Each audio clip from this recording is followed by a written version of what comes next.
नमो ओं विष्णुपादाय कृष्णप्रेष्ठाय भूतले श्रीमते भक्तिविकासस्वामी नामिने। नमो ओं विष्णुपादाय कृष्णप्रेष्ठाय भूतले श्रीमते भक्तिवेदान्तस्वामी नामिने। नमस्ते सारस्वती देवे गौरवाणी प्रचारिणे निर्विशेषशून्यवादी पाश्चात्यदेशतारिणे। जय श्री कृष्ण चैतन्य प्रभु नित्यानंद श्री अद्वैत गदाधर श्रीवासादि गौरभक्तवृंद। हरे कृष्ण कृष्ण कृष्ण हरे हरे, हरे राम राम राम हरे हरे। योऽन्तः प्रविश्य वाचिमां प्रसुप्तां सञ्जीवयत्यखिलशक्तिधर स्वदाम्ना अन्यां हस्तचरणश्रवणत्वगादीन् प्राणान् नमो भगवते पुरुषाय तुभ्यं। कान्तस्मान् पुरुहूतवैरिबलवन् मातङ्गमाद्यद्घटा कुम्भोच्चात्रिविपाटनातिकपटुप्रत्येकवज्रायिताः श्रीमत्कण्ठीरवासप्रतसुनकरा धारितारातिदूरप्रध्वस्तत्पान्तशान्तप्रवितमनसा भाविता भूरिभागैः। वेदवेद्ये परे पुंषि ध्याते दशरथात्मजे वेदप्रासीदशेदाशाति साक्षात् रामायणात्मः। कूजन्तं राम रामेति मधुरं मधुराक्षरम् आरुह्य कविता शाखां वन्दे वाल्मीकिकोकिलं। यत्र यत्र रघुनाथकीर्तनं तत्र तत्र कृतमस्तकाञ्जलिं बाष्पवादि परिपूर्णलोक्षणं मारुतिं मम राजसान्तकम्। हरे कृष्णा। எல்லா பக்தர்களுக்கும் நமஸ்காரம். ஸோ நம்ம இந்த ராமாயணத்தை ஆரம்பித்து 2 நாள் பேசியிருக்கோம். நேற்று வந்து நம்ம பாலகாண்டம் வரைக்கும் பார்த்துருக்க வேண்டியது, பட் நம்மளுக்கு நேற்று முடிக்க முடியல. ஸோ நம்ம நேற்று சொன்ன மாதிரி ராமாயணத்தை யாருமே முழுமையாக பேச முடியாது. ஏன்னா ராமாயணத்தை எழுதிய அந்த வால்மீகி என்ன சொல்கிறார் அப்படின்னா, இந்த உலகத்தில் ராமாயணத்தில் பார்த்தீங்க அப்படின்னா 24,000 ஸ்லோகம் தான் இருக்குது. இந்த உலகத்தில் இருக்கக்கூடிய ராமாயணம். இதே சொர்க்கலோகத்தில் வேற ஒரு ராமாயணம் இருக்குது. அதுக்கு மேலே இருக்கக்கூடிய சத்தியலோகத்தில் வேற ஒரு ராமாயணம் இருக்குது. அந்த ராமாயணம் அப்படின்லாம் பார்த்தீங்கன்னா அதில் 3 லட்சம் ஸ்லோகம் 10 லட்சம் ஸ்லோகம் அப்படின்ட்டு ராமாயணத்தினுடைய சைஸ் வந்து வேரி ஆகிட்டு போயிட்டே இருக்கும். ஸோ அந்தளவுக்கு நம்ம இந்த கலியுகத்தில் எந்த அளவுக்கு புரிஞ்சிக்க முடியுமோ அந்த அளவுக்கு தான் வால்மீகி மகரிஷி கொடுத்துருக்கார். பட் அதுலேயும் நமக்கு வந்து அதிகமாக ஈடுபட முடியாதனால நம்மளால் என்ன பண்ணுறோம், குறிப்பிட்ட ஒரு சில விஷயங்களை மட்டும்தான் பார்த்துட்டு போயிட்டுருக்கோம். ஸோ அதில் நேற்று நம்ம பார்த்த விஷயமானது ராமருடைய அழகை பற்றி வர்ணிச்சிட்ருக்கார். யார் வர்ணிக்கிறார் அப்படின்னா ஜனக மகாராஜர் வர்ணிக்கிறார். ஸோ ஜனக மகாராஜன்னு சொல்கிறத விட ஜனக ரிஷி அப்படின்னு சொல்லலாம். ஜனகர் சீதையோட அப்பா. அவர் எப்படி இருந்தார் அப்படின்னா ராஜாவாக இருந்தாலும் ஒரு ரிஷி மாதிரி தான் இருந்தார். அவர் பேர் ராஜ ரிஷி அப்படின்னு சொல்லுவாங்க. ராஜாவாக இருக்கும் பட்சத்துலேயும் அவர் எந்த ஒரு விஷயத்துலையும் பற்று இல்லாமல் இருந்தார். ஸோ அப்படிப்பட்ட ஜனக மகாராஜாவே என்ன பண்ணுறார், ராமருடைய அந்த உருவத்தை பார்த்துட்டு, ராமருடைய அந்த ரூபத்தை பார்த்துட்டு அவ்வளவு ஆசைப்படுறார், அவ்வளோ அழகாக இருக்குன்னு சொல்லி வர்ணிக்கிறார். இன்னும் அவங்களுடைய பொண்ணு பார்க்கவே கிடையாது. பொண்ணு பார்க்கறதுக்கு முன்னாடியே வந்து மாமனார் வந்து மயங்கி போயிட்டார் மாப்பிள்ளையோட அளவில். ஸோ ராமர் வந்து அவ்வளோ வர்ணிக்கிறார். வர்ணித்த பின்னாடி அந்த இடத்துல வந்து அந்த சபையில் வந்து எல்லாரும் கூடுறாங்க. அந்த சபையில் கூடி பேசிகிட்டு இருக்கும்போது அங்கே சதானந்தர் அப்படின்ற ஒரு ரிஷி இருக்கார். அதாவது ஜனக மகாராஜனுடைய அரசவையில் இருக்கக்கூடிய முக்கியமான ஒரு புரோஹிதர் சதானந்தர் அப்படின்ட்டு. அந்த சதானந்தர் வந்து இந்த மாதிரி விஸ்வாமித்திரர் வந்திருக்கார், ராமலக்ஷ்மணன் வந்திருக்கான்னு சொன்னோடனே அவர் ரொம்ப சந்தோஷப்படுறார். ரொம்ப சந்தோஷப்பட்டு வந்து அங்கே விஸ்வாமித்திரர்கிட்ட கேட்குறார், நீங்கள் வந்து கௌதம ரிஷி, அதாவது சதானந்தர் யார் அப்படின்னா கௌதம ரிஷியோடைய பையன். கௌதமர் அகல்யை நேற்று பார்த்தோம் இல்லையா, கதை பார்த்தோம் இல்லையா, கௌதமரும் அகல்யையும். ஸோ அந்த அகல்யை கௌதமருடைய பையன் தான் சதானந்தர். ஸோ அவர் ரொம்ப சந்தோஷப்படுறார். இந்த மாதிரி ராமலக்ஷ்மணர் வந்திருக்காங்க அப்படின்னு சொல்லி கேட்ட உடனே இவங்க 2 பேரும் எங்களுடைய ஆசிரமத்துக்கு போனாங்களா, எங்கள் ஆசிரமத்தில் எங்கள் அப்பா அம்மாவை பார்த்தாங்களா, எங்கள் அப்பா அம்மா இவங்களுக்கு பூஜை பண்ணாங்களா அப்படின்னு சொல்லிட்டு ரொம்ப பரிவாக கேட்குறார். கேட்ட உடனே விஸ்வாமித்திரர் ஒரே வார்த்தை சொல்லி முடிச்சிட்டார், எது செய்யணுமோ அது செய்யப்பட்டது அப்படின்னு சொல்லி முடிச்சிட்டார். ரொம்ப வளவலாம் பேசலை, எது செய்யணுமோ அது செய்யப்பட்டது அப்படின்னு சொல்லிட்டு அவர் முடிச்சிட்டார்.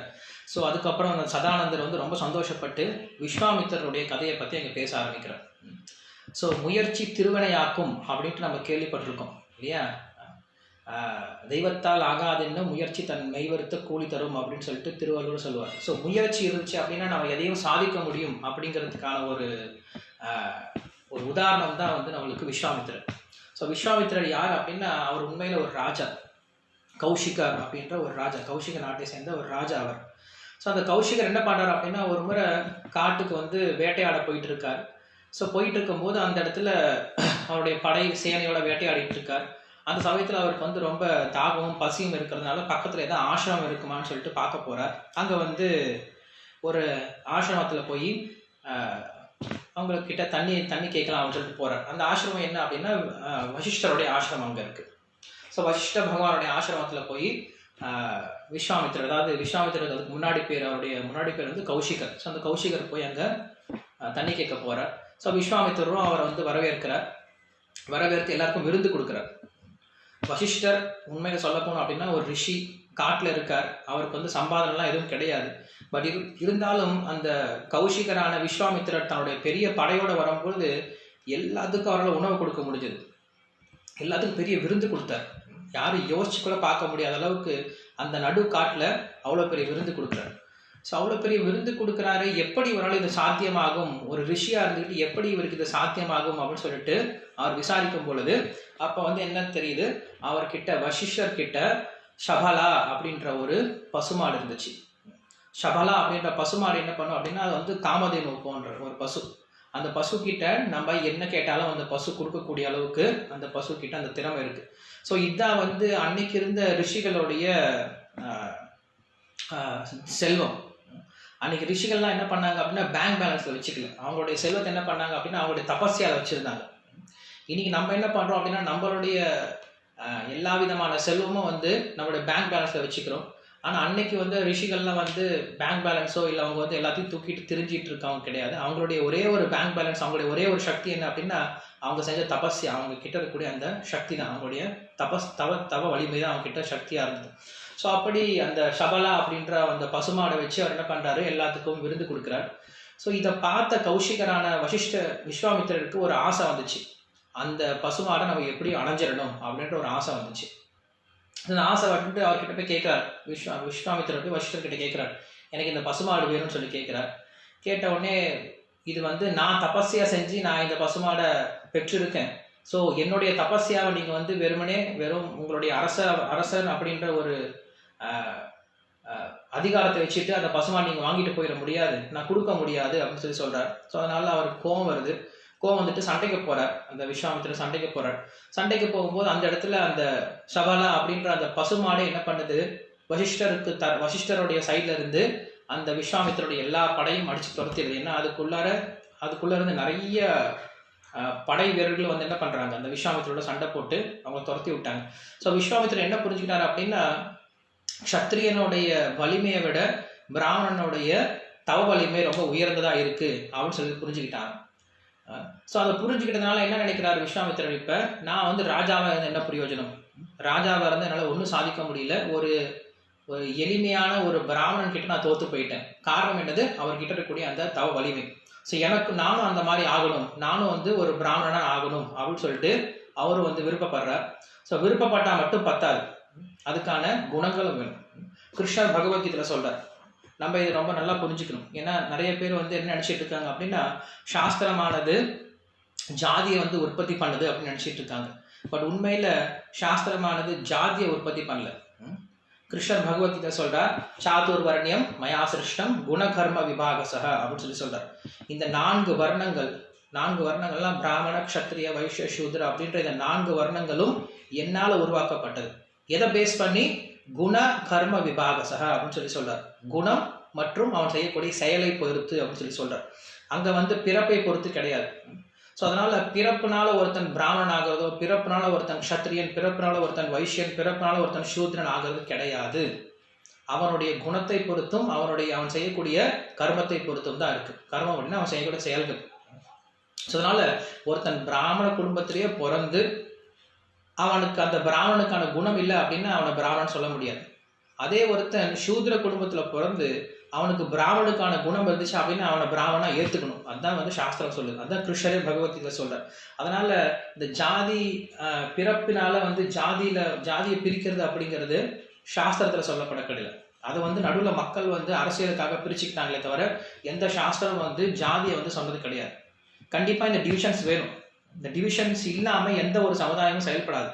ஃபார் எக்ஸாம்பிள் ஒரு கம்பெனி இருக்குது அப்படின்னா அந்த கம்பெனியில் இந்த 4 டிவிஷன்ஸ் இருக்கும். மேலே இருக்கக்கூடிய டிவிஷன் என்ன பண்ணும், அவங்க வந்து திங்க் பண்ணி ஐடியாஸை கிரியேட் பண்ணுவாங்க. ஸோ அவங்க ஐடியாஸ் கிரியேட் பண்ணி என்ன பண்ணுவாங்க, மேனேஜர்ஸ் கிட்ட கொடுக்குறாங்க. ஸோ மேனேஜர்ஸ் என்ன பண்ணுறாங்க, அந்த ஐடியாஸை செயல்படுத்தி அதை மேனேஜ் பண்ணி அவங்களுடைய அடுத்த டீம் கிட்ட, சேல்ஸ் டீம் கிட்ட கொடுக்குறாங்க. ஸோ சேல்ஸ் டீம் என்ன பண்ணுறாங்க, அதை வியாபாரம் பண்ணுறாங்க. அதுக்கப்புறம் நம்மளுக்கு ஹவுஸ் கீப்பிங்கு, டிரைவர்ஸ், அதுக்கப்புறம் டிஃப்ரெண்ட் கேட்டகரிஸ் ஒர்க்கர்ஸ்லாம் நமக்கு இருக்காங்க. ஸோ இந்த 4 கேட்டகரிஸ் ஆஃப் ஒர்க்கர்ஸ் எல்லா கம்பெனிலையும் கண்டிப்பாக இருக்கும். ஒன்று திங்க் பண்ணுறவங்க, ரெண்டாவது மேனேஜ் பண்ணுறவங்க, கண்ட்ரோல் பண்ணுறவங்க, மூணாவது சேல்ஸ், அதாவது டேரெக்டாக ஒர்க்கில் ஈடுபடுறவங்க, நாலாவது அவங்களுக்கு அசிஸ்ட் பண்ணுறவங்க. இந்த 3 பேருக்கு அசிஸ்ட் பண்ணுறவங்க. ஸோ இதில் வந்து எங்கேயும் இதில் வந்து நம்ம பிரிவை ஏன் வச்சுருக்கீங்க, ஏன் பிரிவு இருக்கணும், எல்லாரும் சமம் தான் அப்படின்னு சொல்லலாம். ஆமாம், சமம் தான், மனிதன் அப்படின்ற ரீதியில் எல்லாரும் சமம் தான். பட் இருந்தாலும் ஒரு ஹவுஸ் கீப்பிங் கொடுக்கக்கூடிய சம்பளமும் இல்லை இதை வந்து மேனேஜர் மேலே லெவலில் இருக்கக்கூடிய மேனேஜருக்கோ இல்லை சிஇஓக்கோ கொடுக்கக்கூடிய சம்பளம் வித்தியாசப்படும். காரணம் என்னது, அவங்க ரெஸ்பான்சிபிலிட்டி அதிகம், உங்களுக்கு ரெஸ்பான்சிபிலிட்டி கம்மி. அதுக்காக இவரால் ஆக முடியாதா அப்படின்னா கண்டிப்பாக ஆக முடியும். யார் ஒருத்தர் கீழ்நிலையில் இருக்கவருக்கு அந்த மேல்நிலையில் இருக்கவருடைய குணங்களை வளர்த்துக்க முடியும் அப்படின்னா அவருக்கும் அந்த மாதிரி அந்த குணங்களை பெற்றுடார் அப்படின்னா அவரும் மேல்நிலைக்கு வர முடியும். அந்த குணங்களை பெறாமல், அந்த குவாலிட்டிஸை பெறாமல் நான் அந்த லெவலுக்கு போகணும் அப்படின்னு நினைக்கிறது அது வந்து தப்பான விஷயம். அதுக்கு பேர் சமத்துவம் கிடையாது. ஸோ அப்படி இங்கே விஸ்வாமித்திரன் நினைக்கிறார் அப்படின்னா, நான் வந்து க்ஷத்ரியனாக பிறந்திருக்கேன், ராஜாவாக பிறந்திருக்கேன், ஆனால் நான் வந்து பிராமணனாக மாறணும் அப்படின்னு சொல்லிட்டு நினைக்கிறார். ஸோ அதுக்கு என்ன பண்ணும், தபஸ்யா பண்ணும், தவம் பண்ண போகிறார். ஸோ உங்களுக்கு தெரியும் விஸ்வாமித்திரோட கதையெல்லாம் நீங்கள் படிச்சிருப்பீங்க. ஸோ விஸ்வாமித்திரன் என்ன பண்ணுறாரு, தவம் பண்ண ஆரம்பிக்கிறார். முதல்ல தவம் பண்ண ஆரம்பிக்கிறார். ஸோ அவருக்கு தவ வலிமை வந்த உடனே என்ன பண்ணிட்டாரு, அவருக்கு ஒரு அகங்காரம் வந்துடுச்சு. நான் இவ்வளோ தவம் பண்ணியிருக்கேன், எனக்கு இப்போ சக்தி வந்துடுச்சு, நான் இவ்வளோ எல்லாத்தையும் ஹெல்ப் பண்ண போகிறேன் அப்படின்னு சொல்லிட்டு ஹெல்ப் பண்ண போக ஆரம்பிச்சிட்டார். ஸோ இன்றைக்கி நிறைய பேர் அப்படி தான் பண்ணுவாங்க. ஒரு சில சின்ன ஒரு ஆன்மீகத்தை பயிற்சி பண்ணிட்டாரு, ஒரு 10 நாள் பூஜை பண்ணிட்டாரு, ஒரு மாதம் வந்து ஜபம் பண்ண ஆரம்பிச்சிட்டாரு அப்படின்னா உடனே எனக்கு எல்லா சக்தி வந்துடுச்சு அப்படின்னு சொல்லிட்டு மற்றவங்களுக்கு உதவி பண்ண போயிடுவாங்க. ஸோ அந்த மாதிரி கிடையாது. ஒருத்தருக்கு இருக்கக்கூடிய ஆன்மீகத்தை வெளியில் காட்டிக்கூடாது என்றைக்குமே. நான் இவ்வளோ வந்து ஆன்மீக பயிற்சி பண்ணுறேன், நான் இவ்வளோ வந்து உயர்ந்த விஷயங்களை பண்ணுறேன் அப்படின்னு சொல்லிட்டு ஒருத்தர் தன்னை எப்பயும் வெளிப்படுத்திக்கூடாது. தனக்கு இருக்கக்கூடிய அந்த ஆன்மீக பயிற்சியை ரொம்ப கவனமாக, ரொம்ப சேஃபாக அதை வந்து இன்க்ரீஸ் பண்ணி கொண்டு போகணுமே தவிர, நான் இவ்வளோ பண்ணுறேன், நான் அவ்வளோ ஆன்மீகம் பண்ணுறேன் அப்படின்ட்டு வெளில யாருமே சொல்லிக்க தேவையில்லை. ஆன்மீகத்தை வந்து வெளிப்படையாக எல்லாருக்கும் காட்டிக்கிற மாதிரி பண்ணுற அவசியம் கிடையாது. ஸோ விஸ்வாமித்திரன் என்ன பண்ணுறார் அப்படின்னா, தன்னுடைய தவ வலிமை இருக்குது அப்படின்னு சொல்லிட்டு அவர் நினச்சிட்டு இருக்கார். அப்போ ஒரு கட்டத்தில் வந்து திரிசங்கு அப்படின்ற ஒரு ராஜா வரார். திரிசங்கு ராஜாவுக்கு வந்து ஒரு வினோதமான ஒரு ஆசை இருந்துச்சு. என்ன ஆசை அப்படின்னா, இந்த உடலோட நான் சொர்க்கலோகத்துக்கு போகணும் அப்படின்னு சொல்லி விருப்பப்பட்டேன். பொதுவாக வந்து இந்த பூத உடலோட யாரும் இந்த உலகத்தை விட்டு வேற ஒரு உலகத்துக்கு போக முடியாது. ஆனால் அந்த திரிஷன் என்ன விருப்பப்படுறான் அப்படின்னா, இந்த உலகோடையே நான் வந்து என்ன பண்ணணும், சொர்க்கத்துக்கு போகணும் அப்படின்னு சொல்லி ஆசைப்படுறான். அந்த ஆசையை வந்து யாரும் திருப்திப்படுத்த முடியாது. ஏன்னா அது வந்து தப்பான ஆசை. இன்னைக்கு மக்கள் நிறைய பேர் முயற்சி பண்ணிட்டு இருக்காங்க, நம்ம இங்கேருந்து சந்திரமண்டலம் போயிடலாம் அப்படின்ட்டு. சந்திரமண்டலம் அப்படிங்கிறது சாஸ்திரம் என்ன சொல்லுது அப்படின்னா சொர்க்கலோகம் அப்படின்னு சொல்லி சொல்லுது. 1970களில் ஸ்ரீல பிரபுபாதர் வந்து அமெரிக்காவில் இருக்கும்போது அப்போ வந்து இந்த நியூஸ் வந்து ரொம்ப பெரிய நியூஸாக இருந்துச்சு அமெரிக்காவில். என்ன நியூஸ் அப்படின்னா, man landed on the moon, மனிதன் சந்திர மண்டலத்தில் கால் வச்சுட்டான். இயற்கை இந்த உலகத்திலேயே மிகப்பெரிய வரலாறு படைச்சிட்டோம், நம்ம மனிதன் சந்திர மண்டலத்துக்கு போயிட்டான் அப்படின்னு சொல்லிட்டு எல்லாரும் பேசிகிட்டு இருந்தாங்க. மீடியாவிலிருந்து, நியூஸ் பேப்பர்லேருந்து மக்கள் எல்லாரும் பேசிகிட்டு இருந்தாங்க. அப்படி பேசிகிட்டு இருக்கும்போது ஸ்ரீல பிரபுபாதர் சொன்னார், இது வந்து பொய், சந்திர மண்டலத்துக்கு யாரும் போக முடியாது. சந்திர மண்டலம் அப்படிங்கிறது சொர்க்கலோகம். சொர்க்கலோகத்துக்கு அப்படிலாம் நம்ம வந்து ராக்கெட்லாம் போய் சேர்ந்துட முடியாது, அதுக்குன்னு தகுதி இருந்தால் தான் போக முடியும் அப்படின்னு சொல்லி சொல்கிறார். அதை வந்து நிறைய பேரால் ஒத்துக்கவே முடியல. ஏன்னா அவங்க வீடியோ காட்டுறாங்க, மனுஷன் இறங்கி போகிறான், அங்கே போய் குதிச்சு போகிறான், அங்கே போய் செடியை சொல்கிறது அமெரிக்கனுடைய கொடியை வந்து நட்டுறான். ஸோ இதெல்லாம் பார்க்கும்போது அங்கே டவுட் வருது. ஒரு சிலர் வந்து பிரபுபாதரே சந்தேகப்பட்டாங்க, ஏன் ஸ்ரீல பிரபுபாதர் இப்படி சொல்கிறாரு, உண்மையாக இருக்குமா அப்படின்னு சொல்லிட்டு சந்தேகப்படுற அளவு கூட ஆயிடுச்சு. ஆனால் ஸ்ரீல பிரபுபாதர் ரொம்ப ரொம்ப கன்வின்ஸ்டாக இருந்தார், இன்னும் போக முடியாது. ஏன்னா அவருக்கு சாஸ்திரம் தெரியும். ஸ்ரீல பிரபுபாதர் அடிக்கடி சொல்லுவார், எனக்கு வந்து நான் வந்து எந்த சயின்ஸும் படிக்க கிடையாது. அதாவது ஸ்ரீல பிரபுபாதர் சொல்கிறது, நான் வந்து எந்த சயின்ஸும் படிக்க கிடையாது, நான் வந்து எதுலேயும் பிஹெச்டி பண்ண கிடையாது, பட் எனக்கு தைரியமாக நான் எந்த சயின்டிஸ்ட்கிட்டே பேச முடியும் அப்படின்னு சொல்லி சொல்கிறார். ஏன்னா கிருஷ்ணர் பகவத்கீதை சொல்கிறார், ஞானம் தேகம் சவிஜானம் இதம் பக்ஷாம் அசேஷதா யஜ்ஞாத்வா நேஹ பூயோன்யத்து கியாத்தவ்யம் அவசிஷ்யது அப்படின்னு சொல்லி சொல்கிறார் பகவத்கீதை. அப்படின்னா பகவத்கீதையில் சொல்லப்பட்ட ஞானமானது அதை விட உயர்ந்த ஞானம் வேறு எதுவும் கிடையாது. பகவத்கீதையை ஒருத்தர் தெரிஞ்சுக்கிட்டான் அப்படின்னா அவனுக்கு எல்லா விஷயமும் தெரிஞ்சது போல. பகவத்கீதை தெரியல அப்படின்னா அவனுக்கு எல்லா விஷயம் தெரிஞ்சிருந்தாலும் அவன் உண்மையாலுமே பேச விட்டுட்டான் அப்படின்னு அர்த்தம். ஸோ அதனால ஸ்ரீல பிரபுபாதருக்கு பகவத்கீதை ரொம்ப நல்லா தெரியும் அப்படின்றதுனாலையும், பகவத்கீதை ரொம்ப நல்லா புரிஞ்சுக்கிட்டதுனாலையும் அவரால் எந்த ஒரு சயின்டிஸ்ட் கிட்டையும் எந்த ஒரு ப்ரொஃபஸர் கிட்டையும் பேச முடியும், அவங்களை வெற்றி கொள்ளவும் முடியும். காரணம் என்னது, ஹி வாஸ் கன்வின்ஸ்ட். அவருக்கு அந்த பகவத்கீதை தெரிஞ்சனால அவர் மட்டும் கன்வின்ஸ் ஆகலை, யார் அவர்கிட்ட பேச வராங்களோ, நிறைய பேர் நிறைய சயின்டிஸ்ட் ஃபிலாசபர்ஸ் வந்து பேச வருவாங்க. அவங்க என்ன பண்ணியிருக்காரு ஸ்ரீல பிரபுபாதர் மாற்றிருக்காரு. காரணம் என்னது? Because he is convinced and he is speaking the truth. So ட்ரூத்தை பேசும்போது நம்ம எப்படி என்ன பண்ண முடியும்? மக்கள் கண்டிப்பாக கன்வின்ஸ் பண்ண முடியும். ஸோ அப்படி விஸ்வாமித்தர் வந்து அந்த திரிஷங்கு அப்படின்ற ஒரு ராஜாவுக்கு வந்து ஹெல்ப் பண்ண போயிட்டார். காரணம் என்ன அப்படின்னா, அந்த திரிஷங்கு வந்து என்ன பண்ணுறான், முதல்ல வசிஷ்டர் கிட்ட போய் கேட்குறான். வசிஷ்டர் கிட்ட போய் கேட்கும்போது அந்த வசிஷ்டர் வந்து ஹெல்ப் பண்ண முடியாதுன்னு சொல்லிட்டார். ஸோ எப்போ வசிஷ்டர் ஹெல்ப் பண்ணலையோ அப்போ விஸ்வாமித்திரன் சொல்கிறார், நான் ஹெல்ப் பண்ணுறேன், அவரால் முடியாத காரியத்தை நான் முடிச்சு காட்டுறேன்னு சொல்லிட்டு திரிஷங்குக்கு என்ன பண்ணுறார், நீ சொர்க்கத்துக்கு போ அப்படின்னு சொல்கிறார். இந்திரன் முடியாதுன்னு சொல்லி கீழே அனுப்பிச்சு விட்றான். அப்போ என்ன சொல்கிறாரு விஸ்வாமித்திரர், என்னுடைய தவ வலிமையினால நான் ஒரு சொந்த சொர்க்கத்தை உற்பத்தி பண்ணுறேன், அந்த சொர்க்கத்துக்கு ஒன்று அனுப்பிச்சு விட்றேன் அப்படின்னு சொல்லிட்டு இந்த பூமிக்கும் அந்த சொர்க்கத்துக்கும் நடுவில் விஸ்வாமித்திரர் ஒரு புதிய சொர்க்கத்தை உற்பத்தி பண்ணார். திரிஷங்கு சொர்க்கம் அப்படின்னு சொல்லி சொல்லுவாங்க. ஸோ ஒரு புதிய சொர்க்கத்தை உற்பத்தி பண்ணி அங்கே நான் வந்து தேவர்களை உற்பத்தி பண்ணி அங்கே நான் அவனை அனுப்ப போகிறேன் அப்படின்னு சொல்லிட்டு அவர் வந்து உற்பத்தி பண்ண ஆரம்பிக்கிறார் தன்னுடைய தவ வலிமையினால. அதுக்கப்புறம் தேவர்கள்லாம் வந்து சொல்கிறாங்க நீங்கள் செய்யறது சரி கிடையாது அப்படின்னு சொல்லி சொன்னதுனால அதோடு நிறுத்திட்டார். ஸோ அப்படி என்ன பண்ணார், தேவையில்லாமல் தன்னுடைய சக்தி எல்லாத்தையும் வீணடிச்சிட்டார். தேவையில்லாமல் தான் வந்து ஆன்மீகத்தில் முன்னேறிட்டு போயிட்டு இருக்கும்போது இந்த மாதிரி நிறைய தடங்கல்கள் வரும். ஆனால் என்ன பண்ணுறார், அது எல்லாத்தையும் அவர் தாண்டி தான் போய் ஆகும். ஆனால் என்ன பண்ணுறார், அதில் போய் மாட்டிக்கிட்டார். நான் உதவி பண்ணுறேன், இந்த ஈஸ்வர பாவம். ஒருத்தன் ஆன்மீகத்தில் முன்னேறிட்டு இருக்கான் அப்படின்னா அவனுக்கு முதல்ல இதை புரிஞ்சுக்கணும், நான் உதவி பண்ண போகிறேன், நான் போய் மற்றவங்களை காப்பாற்ற போகிறேன், எனக்கு அந்த சக்தி இருக்குது அப்படிங்கிற விஷயத்த அவன் வெளில வரணும். அந்த ஒரு ஈஸ்வர பாவத்திலிருந்து வெளில வந்தால் தான் அவன் என்ன பண்ணுவான், பகவான் கிட்ட சரணாகதி பண்ணுவான். என்னால் என்னை காப்பாற்றிக்க முடியாத போது நான் போய் யாரை காப்பாற்ற முடியும்? ஸோ அந்த ஒரு விஷயத்தை அவன் நல்லா ஞாபகப்படுத்திக்கணும், அந்த ஒரு விஷயத்தை அவன் நல்லா புரிஞ்சுக்கணும். ஸோ அப்படி அந்த விஸ்வாமித்திரர் என்ன பண்ணுறார், முதல்ல ஒருத்தர் ஹெல்ப் பண்ண போனார், அதனால் அவருடைய தவ வலிமை போனது. ஸோ அதுக்கப்புறம் அந்த விஸ்வாமித்திரர் என்ன பண்ணுறார், மறுபடியும் தவம் பண்ணிட்டு இருக்கும்போது அங்கே வந்து என்ன ஆகுது, மேனக்கா வர. மேனக்கா வந்து அங்கே வந்து அவங்களோட தவ வலிமை கெடுக்க வர. ஸோ விஸ்வாமித்திரர் வந்து கண்ணை மூடிக்கிட்டு தவம் பண்ணிட்டு இருக்கார். 16,000 வருஷம் தவம் பண்ணிட்டு இருக்கார். நம்மளால அந்த மாதிரி யோசிச்சுக்கூட பார்க்க முடியாது. ஸோ விஸ்வாமித்திரர் அவ்வளோ பெரிய நீண்ட காலம் என்ன பண்ணுறார், தவம் பண்ணிட்டு இருக்கார். பண்ணிட்டு இருக்கும்போது அவர் கண்ணு மூடிதான் இருக்கு. பட் என்ன ஆச்சு, அந்த மேனக்கையினுடைய சலங்கை ஒலி கேட்குது, காதில் தான் கேட்குது. உடனே என்ன ஆனது, அவருடைய மனசுல ஒரு தவறான எண்ணம் வர ஆரம்பிக்கும். 16,000 வருஷம் எந்தவித ஆசையும் இல்லாமல், எந்தவித உலக தொடர்பும் இல்லாமல் தவம் பண்ணிட்டு இருக்கக்கூடிய அவருக்கு ஒரு சின்ன சலங்கை ஒலி என்ன பண்ணுது, அவர் எழுப்பிட்டுடுச்சு. ஸோ காமத்தினுடைய சக்தி இப்படி தான் இருக்கும். நம்ம நினச்சிட்டு இருக்கோம் நம்ம வந்து ஜெயிச்சிடலாம், நம்ம ரொம்ப ஸ்ட்ராங்காக இருக்கலாம், நம்மளுக்கு ஒன்றும் ஆகாதுன்னு நினச்சிட்டு இருக்கலாம். பட் இந்த புலன்கள் என்ன பண்ணும் அப்படின்னா, எந்த ஒரு க்ஷணமும் ஒருத்தனை ஏமாற்றி கீழே தள்ளி விட்டுரும் அப்படின்னு சொல்லி சொல்கிறாங்க. ஸோ அப்படி மேனக்கை மேலே அந்த வெறும் அவங்களுடைய சலங்க ஒலியை கேட்டே அவரோட வந்து விருப்பப்பட்டு அந்த மேனக்கை பின்னாடி போயிட்டு அந்த மேனக்கையை திருமணம் பண்ணிக்கிட்டு அதுக்கப்புறம் ஷாக்குந்தலை அப்படின்ற ஒரு பெண்ணை ஈட்டெடுத்துட்டு அதுக்கப்புறம் மறுபடியும் அவர் என்ன பண்ணுறாரு, அந்த மேனக்கையை விட்டுட்டு தான் தவம் பண்ண போயிட்டார். ஸோ உங்களுக்கு தெரிஞ்சிருக்கும், இந்த விஸ்வாமித்திரர் வந்து அதுக்கப்புறம் ரம்பா வராங்க. ஸோ ரம்பை வரும்போது அந்த ரம்பை வந்து என்ன பண்ணுறாரு, இவர் எரிச்சிடறார். ஸோ எரிச்சிட்டதுனால முதல்ல வந்து காமத்துக்கு உட்பட்டார், இப்போ வந்து கோவத்துக்கு உட்பட்டார். ஸோ இப்படி ரெண்டுலேயும் உட்பட்டதுனால அவரால் என்ன பண்ண முடியல, அவரால் தவத்தை கண்டினியூ பண்ண முடியல. ஸோ அப்போ அவருக்கு ஒரு விஷயம் புரிஞ்சது. ஸோ நான் வந்து ஆன்மீகத்தில் முன்னேறணும் அப்படின்னா இந்த ரெண்டு விஷயத்துல விடுபடணும் அப்படின்னு சொல்லிட்டு, காமம் கோபம் இது ரெண்டுத்துலையும் விடுபடணும்னு சொல்லிட்டு என்ன பண்ணுறார், தபஸ்யத்தை இன்னும் ரொம்ப கடுமையாக செய்ய ஆரம்பிக்கிறார்.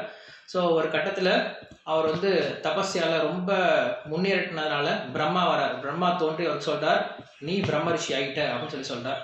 ஸோ பிரம்மரிஷி ஆகிட்டன்ட்டு பிரம்மா சொன்னால் அவர் ஒத்துக்க மாட்டார். அவருக்கு விஸ்வாமித்திரே வந்து சொல்லணும், வசிஷ்டரே வந்து சொல்லணும். ஸோ வசிஷ்டர் வந்து சொன்னார் நீங்கள் பிரம்ம ரிஷி தான் அப்படின்னு சொல்லி சொன்ன பின்னாடி அதுக்கப்புறம் விஸ்வாமித்திரர் ரொம்ப சாந்தம் அடைகிறார். ஸோ இப்படி விஸ்வாமித்திரருடைய கதையை வந்து என்ன பண்ணுறார், சதானந்தர் அப்படின்றவர் சொல்கிறார். சொல்லி கேட்ட பின்னாடி இதை வந்து இந்த கதை முழுக்க சொல்கிறதுக்கு ஒரு நாள் ஆகி போயிடுச்சு. ஸோ ராமலக்ஷ்மணன் என்ன பண்ணுறாங்க, இந்த கதையை ரொம்ப நல்லா உன்னிப்பாக கேட்குறாங்க. ஏன்னா தன்னுடைய குருவுடைய கதையாச்சு அதனால சொல்லிட்டு ரொம்ப உன்னிப்பாக கேட்குறாங்க. கேட்டுட்டு அன்றைக்கி நாள் முடிஞ்சு போயிடுச்சு, எல்லோரும் அங்கே ரெஸ்ட் எடுத்துக்கிறாங்க. ஸோ அடுத்த நாள் காலையில் ராமலக்ஷ்மணன் 2 பேரும் இப்போ என்ன பண்ணுறாங்க, அந்த ஜனகாபுரி அந்த மிதிலைக்குள்ளார நடந்து ஆரம்பிக்கிறாங்க. ஸோ ஆல்ரெடி மக்கள் எல்லாருமே ராமலக்ஷ்மணரை பார்த்துட்டாங்க, அவங்களுடைய அழகில் மயங்கிட்டாங்க. இப்போ என்ன பண்ணிட்டாங்க, எல்லாம் தெருவில் நின்றுட்டாங்களாம். எப்படி வந்து மீனாட்சியோட ரதம் வந்துச்சு அப்படின்னா எல்லாரும் வந்து பார்ப்பாங்களோ அந்த மாதிரி ராமலக்ஷ்மணர் வராங்க, ரோட்டை நடந்து வந்துட்டு இருக்காங்க அப்படின்னு சொன்னால் எல்லாரும் வந்து நின்றுட்டாங்களாம். ஏன்னா அவங்களுடைய அழகு வந்து அவ்வளோ ஆக்கர்ஷகமாக இருக்குதான், யாராலையும் வீட்டில் எந்த வேலையும் பண்ண முடியலையா. ஸோ எல்லாரும் தெருவில் பார்த்துட்டு இருக்காங்க. இப்படி பார்த்துட்டு இருக்கும்போது ராமர் என்ன பண்ணுறாரு, அந்த ஊரில் நடந்து வந்துட்டு இருக்கார். அவர் எப்பயும் தலை குனிஞ்சு நடந்துட்டு இருப்பார், ரொம்ப எல்லாத்தையும் பார்த்துட்டு நடக்க மாட்டார். ஸோ நடந்துட்டு இருக்கும்போது திடீர்னு ஒரு ஒரு உத்தியானவனம் பார்க் மாதிரி இருக்குது. அந்த பார்க்கில் பார்த்தோம் அப்படின்னு நிறைய சிற்பம்லாம் இருக்குது, சிலைகள்லாம் இருக்குது. ஸோ ரொம்ப அழகான சிலைகள்லாம் அங்கே வடித்து வச்சுருக்காங்க. ராமன் என்ன பண்ணுறாரு, சிலைன்னு நினச்சி ஒரு இடத்த பார்க்குறார். பார்க்குறதுக்கு சிலை மாதிரி தான் இருக்குது. ஆனால் திடீர்னு பார்த்தா அந்த சிலை வந்து கண்ணெல்லாம் சிவிட்டது, உருவெல்லாம் அவருடைய உடம்பெல்லாம் நகர ஆரம்பிக்குது. ஸோ அப்புறம் தான் பார்த்தா தெரியுது அது சிலை கிடையாது, உண்மையில் சீதா அப்படின்ட்டு. ஸோ சீதையோட அழகை வந்து ராமர் பார்க்குறார். ராமர் அப்படியே நின்றுட்டார். ஸோ அதே போல் சீதை என்ன பண்ணுறாங்க, எந்த ஆண் மகனையும் அவரும் பார்க்க மாட்டாங்க. அப்போ என்ன பண்ணுறாங்க, ஜஸ்ட்டு இங்கேருந்து மேலே எழுந்து இப்படி பார்க்குறாங்க. பார்த்தோன்னே அவர் கண்பட்டது ராமர் மட்டும்தான். ஸோ அவர் என்ன பண்ணுறார், கம்பர் வந்து இது வந்து ரொம்ப அழகாக வந்து வர்ணிக்கிறார் தன்னுடைய கம்பராமாயணத்தில். என்ன சொல்கிறார் அப்படின்னா, மைவண்ணன் அருண்குஞ்சி குழல் தாள இருவராய் வந்தார் என் முன்னே நின்றார் அப்படின்னு சொல்லி சொல்கிறார். அந்த ராமருடைய அழகை பார்த்து அந்த சீதா வந்து வர்ணிக்க ஆரம்பிக்கிறாங்க. என்ன சொல்கிறாங்க அப்படின்னா, ராமருடைய ஃபஸ்ட்டு கேசத்தை பார்க்குறாங்க, அவருடைய முடியை பார்க்குறாங்க. அவருடைய முடி எவ்வளோ அழகாக இருக்குன்ட்டு, சுருண்ட முடியாக இருக்கான். ஸோ ராமருடைய முடி யார் தான் வர்ணிக்க மாட்டாங்க. ஈவன் சூர்பனக்கா அப்படின்ற வந்து ஒரு ராட்சசி தான். அந்த ராட்சசி கூட என்ன பண்ணுறா, ராமருடைய முடி அழகை தான் பற்றி பேசுகிறா முதல்ல ராவணன் கிட்ட போய் பேசும்போது. ஸோ அப்படி ராமரை வந்து அனுபவிக்காதவங்களே யாருமே இருக்க மாட்டாங்க. இதுதான் கடவுளுக்கும் சாதாரண மனிதனுக்கும் உள்ள வித்தியாசம். இப்போ சாதாரண மனிதர்கள் யாராவது போனாங்க அப்படின்னா ஒரு சிலருக்கு பிடிக்கும், ஒரு சிலருக்கு பிடிக்காது பொறாமைனால. ஆனால் ராமர் அப்படின்னு சொல்லிட்டாங்க அப்படின்னா அவனுடைய எதிரி உட்பட எல்லாருக்கும் இஷ்டமாக இருக்குமா. அதனால தான் அவர் வந்து பகவான் நம்ம சொல்கிறோம். ஸோ அப்படி அந்த சீத்தை என்ன பண்ணுறாங்க, முதல்ல ராமருடைய கூந்தலை பார்க்குறாங்க, அவருடைய முடியை பார்க்குறாங்க, எப்படி சுருண்ட முடியாக இருக்குது அப்படின்னு சொல்லிட்டு பார்க்குறாங்க. அந்த அழகை பார்த்த பின்னாடி அவருடைய கையை பார்க்குறாங்க, அவருடைய புஜத்தை பார்க்குறாங்க. அவருடைய புஜத்தில் எப்படி இருக்குது அப்படின்னா, அவருடைய புஜத்தில் வந்து வில் அம்பு மாட்டியிருக்காங்க. ஸோ அந்த வில் அம்பு பார்த்தவொடனே தெரியுது அவருக்கு இந்த ராமர் வந்து அவர் படையும் தேவை கிடையாது, எந்த சேனையும் தேவை கிடையாது, அவருடைய உடையும் அவருடைய வில் அம்புமே போதும், எவ்வளோ பெரிய படம் வந்தாலும் அவரால் சமாளிக்க முடியும் அப்படின்ட்டு அவருடைய கையை பார்த்து அந்த கையோடைய அழகை மயங்கிட்டாங்க. அதுக்கப்புறம் கையை பார்த்த பின்னாடி அவருடைய உள்ளங்கையை பார்க்குறாங்க, ராமருடைய உள்ளங்கையை பார்க்குறாங்க. ஸோ உள்ளங்கை எப்படி இருக்கான், தாமரை போல ரொம்ப சிவந்து இருக்கான். அந்த உள்ளங்கையை பார்த்துட்டு அந்த உள்ளங்கையில் இருக்கக்கூடிய அழகை பார்க்குறாங்க. அதை பார்த்த பின்னாடி சரி, இது வரைக்கும் நம்ம வெறும் தோலும் கையும் தான் பார்த்துட்டு இருக்கோம், லேசாக முகத்தை பார்க்கலாம் அப்படின்னு சொல்லிட்டு வெக்கப்பட்டு முகத்தை பார்க்கலாம்னு சொல்லி பார்க்கும்போது முதல்ல அவருடைய உதட்டை பார்க்குறாங்க. ஸோ ராமனுடைய உதட்டை பார்க்கும்போது அதுவும் எப்படி இருக்கா, ரொம்ப சக்க சிவப்பாக வந்து தாமரை மாதிரி இருக்கான். அதில் அவருக்கு ரொம்ப வெக்கம் வந்துடுச்சு. அதுக்கப்புறம் லைட்டாக அதுலேருந்து தூக்கி கொஞ்சம் கண்ணை பார்க்கலாம் அப்படின்னு சொல்லிட்டு பார்க்குறாங்க. ராமனுடைய கண்ணை பார்த்தா என்ன ஆகும், சொக்கி போய் காலில் விழுந்துட்டாங்க. அதுக்கப்புறம் நேராக கண்ணில் இருந்து காலுக்கு வந்துட்டாங்க. ஸோ ராமனுடைய திருப்பாதத்தையே பார்த்துட்டு இருக்காங்க. இப்படி ராமனுடைய அழகை வந்து மொத்தம் பார்த்து சீத்தை ரசிச்சிட்டு இருக்காங்க. ரசிச்சிட்டு இருக்கும்போது ராமர் அப்படியே போயிட்டு இருக்கார், நடந்து போயிட்டு இருக்கார். இருவராய் வந்தார் என் முன்னே நின்றார் அப்படின்னு சொல்ற மாதிரி அங்கே லக்ஷ்மணன் வந்தாலும் 2 பேர் வந்தாங்க, ஆனால் எனக்கு தெரிஞ்சது ராமர் மட்டும்தான் அப்படின்னு சொல்லிட்டு சீத்தை சொல்றாங்க. ஸோ அப்படி 2 பேரும் பார்த்து ரசிச்சிட்டு இருக்கும்போதே ஐயோ எதுவும் பண்ணவே இல்லையே, நம்ம அந்த ராமரை கூப்பிட்டு பேசியிருக்கலாமே அப்படின்னு சொல்லிட்டு சீத்தை நினைக்கிறாங்க. ஆனால் சீத்தை அப்படி பேச முடியாது, ஏன்னா அவங்களுக்கு அந்த சுபாவத்திலே வெக்கம் அப்படின்னு இருக்கிறதுனால சீத்தை நல்லா பேச முடியல. ஸோ பார்த்துட்டே இருக்காங்க. அப்போ பார்த்துட்டு இருக்கும்போது அங்கே ஒரு சின்ன பொண்ணு வந்து சொல்கிறா, அம்மா இவங்க வந்து தேவர்கள்லாம் கிடையாது, இவங்கெல்லாம் வந்து மனிதர்கள் தான், இவங்க வந்து வில்லு அம்பு, நம்மளுடைய வில்லு அம்பு இருக்கு இல்லையா, அதை வந்து பார்க்க தான் வந்திருக்காங்க, நீங்கள் உடனே வாங்கன்னு சொல்லி சொன்ன உடனே இவங்க எல்லாரும் சேர்ந்து ஓடுறாங்க, சீத்தையெல்லாம் சேர்ந்து ஓடுறாங்க ராமரை பார்க்கறதுக்கு, அந்த அரசவையில் பார்க்க போகிறாங்க. ஸோ அந்த அரசவையில் வந்து ராமர் வந்து நிற்கிறார். என்ன பின்னாடி ஜனக மகாராஜா வந்து எல்லாத்துக்கும் இன்ட்ரோடியூஸ் பண்ணி வைக்கிறார். ஸோ வந்திருக்கிறது தசரதனுடைய பையன் ராமலக்ஷ்மணன் வந்திருக்காங்க அப்படின்னு சொல்லிட்டு இன்ட்ரோடியூஸ் பண்ணி வைக்கிறார். இன்ட்ரோடியூஸ் பண்ண வச்ச பின்னாடி விஸ்வாமித்திரர் வந்து ராமர்கிட்ட சொல்கிறார், ராமா அந்த வில்லை பார் அப்படின்னு சொல்லி சொல்கிறார். ஸோ பாருன்னு சொன்ன ராமர் எதிர்த்து போகிறார். 12 வயசு பையன்தான். அந்த சிவதனுசு அப்படின்ற வில் ரொம்ப பெரிய வில். அந்த வால்மீகி ராமாயணத்தில் என்ன சொல்லப்படுது அப்படின்னா 500 பேர் அதை வந்து இழுத்துட்டு வர வேண்டியதாக இருக்குமா. அவ்வளோ பெரிய வில்லா, 500 பேர் சேர்ந்து இழுத்துட்டு வந்தால் அந்த வில்லை இழுத்துட்டு வர முடியுமா, அவ்வளோ பெரிய வில்லா இருக்குது. ஸோ அப்படிப்பட்ட வில்லை என்ன பண்ணுறாங்க, இழுத்துட்டு வந்து அந்த இடத்துல வைக்கிறாங்க. ஸோ விஸ்வாமித்திரர் சொல்கிறார், ராமா அந்த வில்லை பாரு அப்படின்னு சொல்லி சொல்கிறார். வில்லை பாருன்னு சொன்னது தான். எந்திரிச்சு போகிறார், நமஸ்காரம் பண்ணுறார். நமஸ்காரம் பண்ணிட்டு அந்த வில்லை நான் எடுக்கலாமான்னு சொல்லி கேட்குறாரு. மறுபடியும் பர்மிஷன் கேட்குறாரு. வில்லை எடுன்னு சொல்லி சொல்கிறார். ஸோ இது வரைக்கும் யாராலையுமே தொட முடியாத தூக்க முடியாத அந்த வில்லு என்ன ஆனது ராமரால் ரொம்ப எளிமையாக தூக்கப்பட்டது. ரொம்ப எளிமையாக தூக்கிடுறார். தூக்கிட்டு அதோடைய போட்டி என்ன அப்படின்னா நான் ஏற்றணும். கீழே கயிறு இருக்கும், அந்த கயிறு என்ன பண்ணணும், இழுத்து மேலே கட்டணும், அவ்வளோதான். என்ன பண்ணுறார் அந்த வில்லு, என்ன பண்ணுறார், இங்கேருந்து இழுத்து மேலே கட்ட முயற்சி பண்ணுறார். கட்ட முயற்சி பண்ணும்போது வில்லு 2 டம்முன்னு உடஞ்சி போயிடுது. அந்த உடஞ்ச சத்தத்தில் பார்த்தோம் அப்படின்னா அங்கே இருக்கக்கூடிய எல்லா அரசர்களும் இளவரசர்களும் அங்கே இருக்கக்கூடிய மந்திரிகள் அங்கே இருக்கக்கூடிய எல்லாரும் கீழே விழுந்துட்டாங்க. அவ்வளோ பெரிய சவுண்டு வந்துச்சு, அந்த இடி இடித்த மாதிரி அந்த ஒரு சவுண்டு வந்து அந்த வில்லு உடையும் பொழுது. ஸோ அப்படிப்பட்ட வில்லை உடைச்சிட்டு ராமர் ரொம்ப வினயமாக நின்றுருக்கார், எதுவுமே பண்ணாதவா நின்றுருக்கார். ஸோ அப்படி வில்லு உடஞ்ச உடனே ஜனக மகாராஜா ரொம்ப சந்தோஷப்பட்டார். பரவாயில்ல, இத்தனை நாள் அவர் காத்துட்டு இருந்ததுக்கு நல்ல வரன் கிடைச்சிருக்கு அப்படின்னு சொல்லிட்டு ரொம்ப சந்தோஷப்பட்டாரா. ஸோ ராமர் தன்னுடைய பராக்கிரமத்தை காட்டிட்டார். இப்போ சீத்தை வந்து உடனே மாலை போட வரலாம், ஆனால் ராமர் வந்து அதுக்கு ஒத்துக்கல. ராமர் என்ன பண்ணிட்டாரு, கையெடுத்து கும்பிட்டார். வில்லு உடைக்கிற வரைக்கும் தான் என்னுடைய வேலை, அதை நான் பண்ணிட்டேன். கல்யாணம் நீங்கள் செய்யணும் அப்படின்னா நீங்கள் என்ன பண்ணணும், எங்களுடைய அப்பாவுடைய சம்மதம் வேணும் அப்படின்னு சொல்லிட்டு அவர் நிறுத்திட்டார். ஸோ இதுதான் ராமனுடைய தர்மம். வில்லு உடைச்சிட்டாரு, பொண்ணை கண்டிப்பாக என்ன பண்ணலாம், எடுத்துகிட்டு போகலாம், அவர் கல்யாணம் பண்ணிக்கலாம். பட் இருந்தாலும் என்ன பண்ணாரு, தன்னுடைய அப்பாவுடைய சம்மதம் வேணும்னு சொல்லிட்டு நின்றுருக்கார். ஜனக மகாராஜா ரொம்ப சந்தோஷப்பட்டார். இப்படி ஒரு பையன் இருப்பானா, இப்படி ஒரு தர்மத்தோட ஒரு பையன் இருப்பான்னு சொல்லிட்டு ரொம்ப சந்தோஷப்படுறார். அதுக்கப்புறம் தசரத மகாராஜாவுக்கு வந்து அந்த செய்தி அனுப்புகிறாங்க. தசரத மகாராஜா இந்த செய்தியை கேட்டோட ரொம்ப சந்தோஷப்படுறார். அவர் என்ன பண்ணுறாரு, எல்லாரும் இங்கே கிளம்பி வராங்க, இந்த ஜனகபுரிக்கு கிளம்பி வராங்க. ஸோ அதுக்குள்ளார வந்து இந்த ஜனக மகாராஜா வந்து ரொம்ப கவலைப்பட்டு இருக்கான். எங்கே வந்து தசரதன் என்ன சொல்ல போகிறானோ, தசரதன் வேணான்னு சொன்னா அப்படின்னா சீதையை வந்து கல்யாணம் பண்ணால் ராமர் போயிடுவான். ஏன்னா ராமருக்கு வந்து இதெல்லாம் முக்கியம் கிடையாது, ராமருக்கு வந்து அவங்க அப்பா சொல்கிற பேச்சு தான் முக்கியம் அப்படின்றதுனால ரொம்ப கவலைப்பட்டு இருக்கான். தசரதன் வராங்க. தசரதன் வந்த பின்னாடி அவங்க கல்யாணத்துக்கு ஒத்துக்கிட்டாங்க.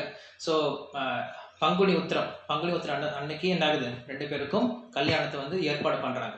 ஸோ கல்யாணம் ஏற்பாடு பண்ணாங்க அப்படின்னா திடீர்னு அவங்க ஏற்பாடு பண்ணுறதுனால அன்னைக்கு மக்கள்லாம் வந்து அவ்வளோ சந்தோஷம் என்ன பண்ணுறாங்க, எல்லாம் ஏற்பாடு பண்ணிட்டு இருக்காங்க.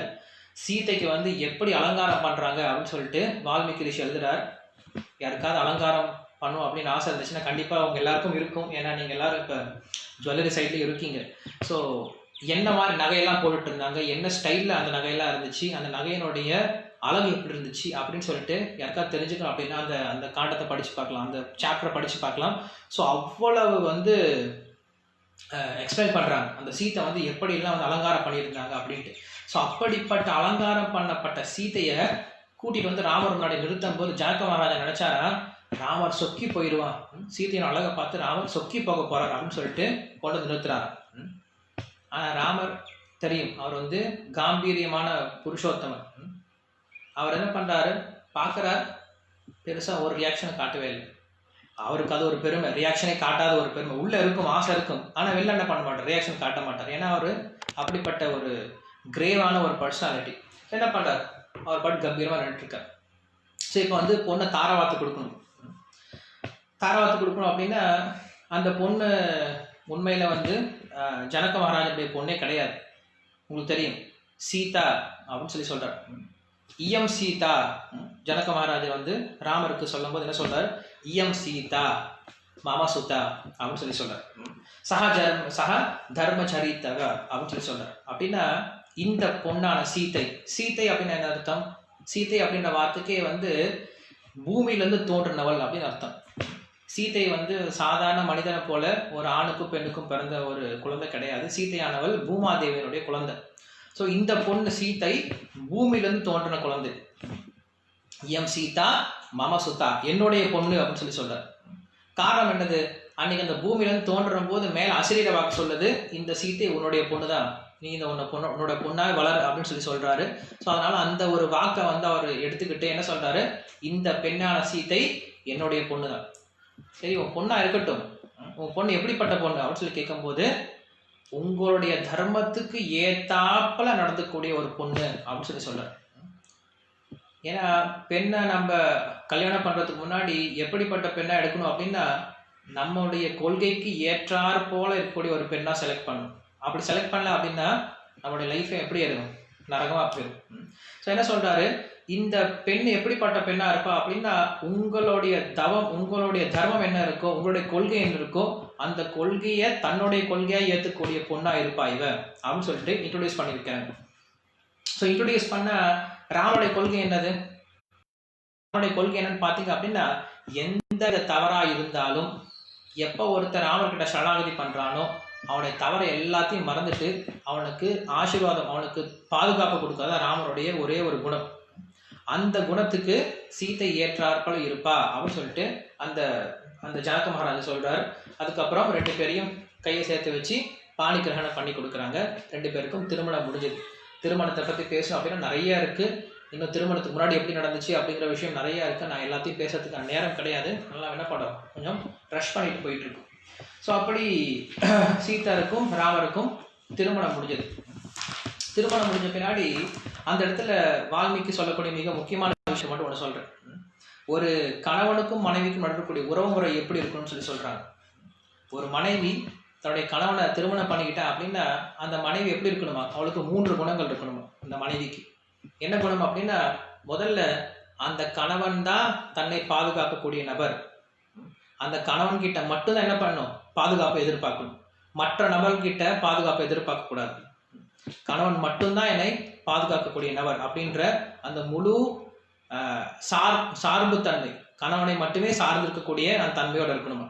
2வது, கணவன் மட்டும்தான் என்னுடைய ஓனர், நான் வேற யாருக்கும் சொந்தம் கிடையாது, கணவன் மட்டும்தான் எனக்கு இனிமேல் சொந்தம், என்னுடைய இந்த உடலுக்கு என்னுடைய எல்லா விதமான பொருளுக்கும் அவர் மட்டும்தான் ஓனர் அப்படின்ற ஒரு எண்ணத்தோட இருக்கணுமா. 3வது, அவர் மட்டும்தான் என் அனுபவிப்பாளர், நான் வேற யாருடைய சந்தோஷத்துக்கும் கிடையாது, என்னுடைய கணவனோட சந்தோஷத்துக்கு மட்டும்தான் நான் வாழ போறேன் அப்படின்ற அந்த குணத்தோடு இருக்கணும். ஸோ இப்படிப்பட்ட குணங்களை கொண்டவள் சீதா இருந்தா அப்படின்னு சொல்றாங்க. ஸோ இப்படி சீதையுடைய திருமணம் முடிஞ்ச பின்னாடி 2 பேரும் அங்க வாழ்ந்துட்டு இருக்காங்க.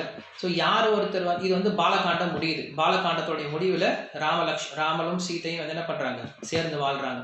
ஸோ இந்த ராமருக்கும் சீதைக்கும் திருமணம் நடக்கும்போது என்ன ஆகுது, மற்ற 3 பேருக்கும் திருமணம் நடக்குது. மற்ற 3 பேருக்கு யாரு, லக்ஷ்மணன், பரதன், சத்ருகன், இவங்க 3 பேருக்கும் திருமணம் நடக்குது. ஸோ லக்ஷ்மணனுக்கு ஊர்மிளையோடையும், பரதனுக்கு மாண்டவியோடையும், அதே போல ஸ்ருதகீர்த்தியோட சத்ருகனுக்கும் திருமணம் நடக்குது. இந்த திருமணம்லாம் முடிச்ச பின்னாடி எல்லாரும் சேர்ந்து அவங்க ஊருக்கு போயிட்டு இருக்காங்க, அயோத்திக்கு போயிட்டு இருக்காங்க. ஸோ போயிட்டு இருக்கும்போது அங்கே நடுவில் பரசுராமர் வரார். ஸோ பரசுராமர் அங்கே ராமர்கிட்ட சேலஞ்ச் பண்ணுறார். அவருடைய சேலஞ்சை அவர் முறியடிச்சுட்டு ராமர் அந்த பரசுராமரை காட்டுக்கு அமுச்சு விட்டு மறுபடியும் தன்னுடைய ஊருக்கு அயோத்திக்கு போய் சேர்றார். அயோத்திக்கு போன பின்னாடி அந்த ராமரும் சீத்தையும் எப்படி வாழ்ந்தாங்க அப்படின்னு சொல்லிட்டு ஒரு 2-3 அத்தியாயங்களை விளக்குறார். அவங்களுக்குள்ளார எந்தவித மனஸ்தாபம் வராது, எந்தவித சண்டையும் வராது. அவங்க அன்பை வெளியிலலாம் காட்டிக்க மாட்டாங்களாம். அன்பை எப்படி காட்டுவாங்க அப்படின்னா அவங்களுடைய செயல்களாலையும் அவங்களுடைய கண்லையும் தெரியுமா. நிறைய பேர் சொல்லி நினச்சிட்டு இருப்பாங்க, அன்பை காட்டுறது அப்படின்னா வெறும் வார்த்தைகளை பேசிக்கிறது அப்படின்னு நினச்சிட்டு இருப்பாங்க. பட் உண்மையில கிடையாது. அன்பை எப்படி காட்ட முடியும் அப்படின்னா, நம்ம அவங்களுக்கு ஏதாவது என்ன பண்ணணும், சேவை பண்ணுறதுனால அன்பை காட்ட முடியும். உதாரணத்துக்கு ஒரு மனைவி சொல்லலாம் தன்னுடைய கணவன்கிட்ட, எனக்கு உங்களை ரொம்ப பிடிக்குங்க, நான் உங்களை ரொம்ப லவ் பண்ணுறேங்க அப்படின்னு சொல்லலாம். ஆனால் அந்த கணவனுக்கு என்ன தேவை, வேலைக்கு போயிட்டு வந்தான் அப்படின்னா சமைச்சு வச்சுருக்கணும், வீட்டை க்ளீனாக வச்சுருக்கணும், அவனுடைய துணியெல்லாம் க்ளீனாக எடுத்து வச்சுருக்கணும். அதை பண்ணாமல் நான் உங்க மேலே ரொம்ப அன்பு வச்சுருக்கேன், நான் உங்க மேலே ரொம்ப அன்பு வச்சுருக்கேன் அப்படின்னு சொல்கிறதுனால ஒரு பிரயோஜனம் கிடையாது. ஸோ அன்பு அப்படின்னா அதை எப்படி வெளிப்படுத்த முடியும், சேவையினால தான் வெளிப்படுத்த முடியும். ஸோ அப்படி சீதை என்ன பண்ணுறாங்க, ராமருக்கு எல்லா விதமான வகையில் சேவை பண்ணிட்டு இருக்காங்க. ஸோ அப்போ இருக்கும்போது ஒரு நாள் சீதை ராமர்கிட்ட கேட்குறாங்களாம், ஒரு கேள்வி கேட்குறாங்க. என்ன கேள்வி கேட்குறாங்க அப்படின்னா, என்ன உங்களுக்கு ஏன் பிடிக்கும் அப்படின்னு சொல்லி கேள்வி கேட்குறாங்க. கல்யாணம் ஆன பின்னாடி நிறைய பேர் நம்மளுக்கு கேள்வி கேட்கறது உண்டு. உண்மையில் நம்மளுடைய மனைவிகள் கேட்பாங்க, என்னை ஏன் உங்களுக்கு பிடிக்கும், என்ன உங்களுக்கு பிடிக்குமா, என்ன உங்களுக்கு ஏன் பிடிக்கும் அப்படின்னு சொல்லி கேட்பாங்க. நிறைய ரீசன் சொல்லலாம். என்ன ரீசன் சொல்லலாம், நீ ரொம்ப அழகா இருக்க, நீ சம்பாதிக்கக்கூடிய பொண்ணா இருக்க, இல்லை உனக்கு இந்த மாதிரி நல்ல குணங்கள்லாம் இருக்கு, என்ன வர ரீசன் சொல்லலாம். இளமையா இருக்க, என்ன வர ரீசன் சொல்லிட்டு போயிட்டே இருக்கலாம். ஆனால் அங்கே ராமர் சொன்ன ரீசன் சீதைக்கு ஷாக் கொடுத்துச்சான். என்ன ரீசன் சொன்னார், ராமருக்கு சீத்தை ஏன் பிடிக்கும் அப்படின்னு சொல்லி கேட்கும்போது ராமர் சொன்னாராம், ஏன்னா எங்கள் அப்பா அம்மாவும் உங்கள் அப்பா அம்மாவும் விஸ்வாமித்திரரும் வசிஷ்டரும் சேர்ந்து கல்யாணம் பண்ணி வச்சதுனால எனக்கு பிடிக்கும் அப்படின்னு சொல்லி சொன்னார். ஷாக் ஆகிட்டாங்களாம். ஏன் என்ன பிடிக்கும் அப்படின்னா என்ன வேணா ரீசன் சொல்லியிருக்கலாம். நான் அழகாக இருக்கேன்னு சொல்லியிருக்கலாம், இல்லை நான் வந்து உங்களுக்கு சேஷ்டாக இருக்கேன், உங்களுக்கு நான் பதிவிரத்தையோடு இருந்திருக்கேன்னு சொல்லியிருக்கலாம், இல்லை வந்து நான் ஜனக மகாராஜனுடைய பொண்ணுன்னு சொல்லியிருக்கலாம், என்ன வேணா ரீசன் சொல்லியிருக்கலாம். ஆனால் ராமர் அங்கே என்ன ரீசன் சொன்னார், ஏன்னா எங்கள் அப்பா அம்மா கல்யாணம் பண்ணி வச்சாங்க, அதனால் உனக்கு பிடிக்கும். ரொம்ப போரிங் ரீசனாக இருக்குது இல்லையா? ரொம்ப போரிங் ரீசனாக தெரியும். ஆனால் அதுக்கு ராமர் வந்து அதுக்கப்புறம் விளக்கம் கொடுக்குறார், என்ன அப்படின்னா அர்த்தம் அப்படின்னு சொல்கிறார். ஏன்னா இந்த உலகத்தில் நம்ம எப்படி பார்க்குறோம், கல்யாணத்தை எப்படி பார்க்குறோம் அப்படின்னா ஃபஸ்ட்டு ரூபத்தை பார்க்குறோம். ரூபம்னா ஃபஸ்ட்டு உடலை பார்க்குறோம். அதுக்கப்புறம் அவனுடைய குணத்தை பார்க்க ஆரம்பிக்கிறோம், அவளுக்கு என்ன குவாலிட்டிஸ் இருக்குன்னு பார்க்குறோம். அதுக்கப்புறம் பெற்றோர்களுடைய சம்மதத்தை கேட்டு கல்யாணம் பண்ணிக்கிறோம். ஃபஸ்ட்டு லவ் பண்ணுறோம்,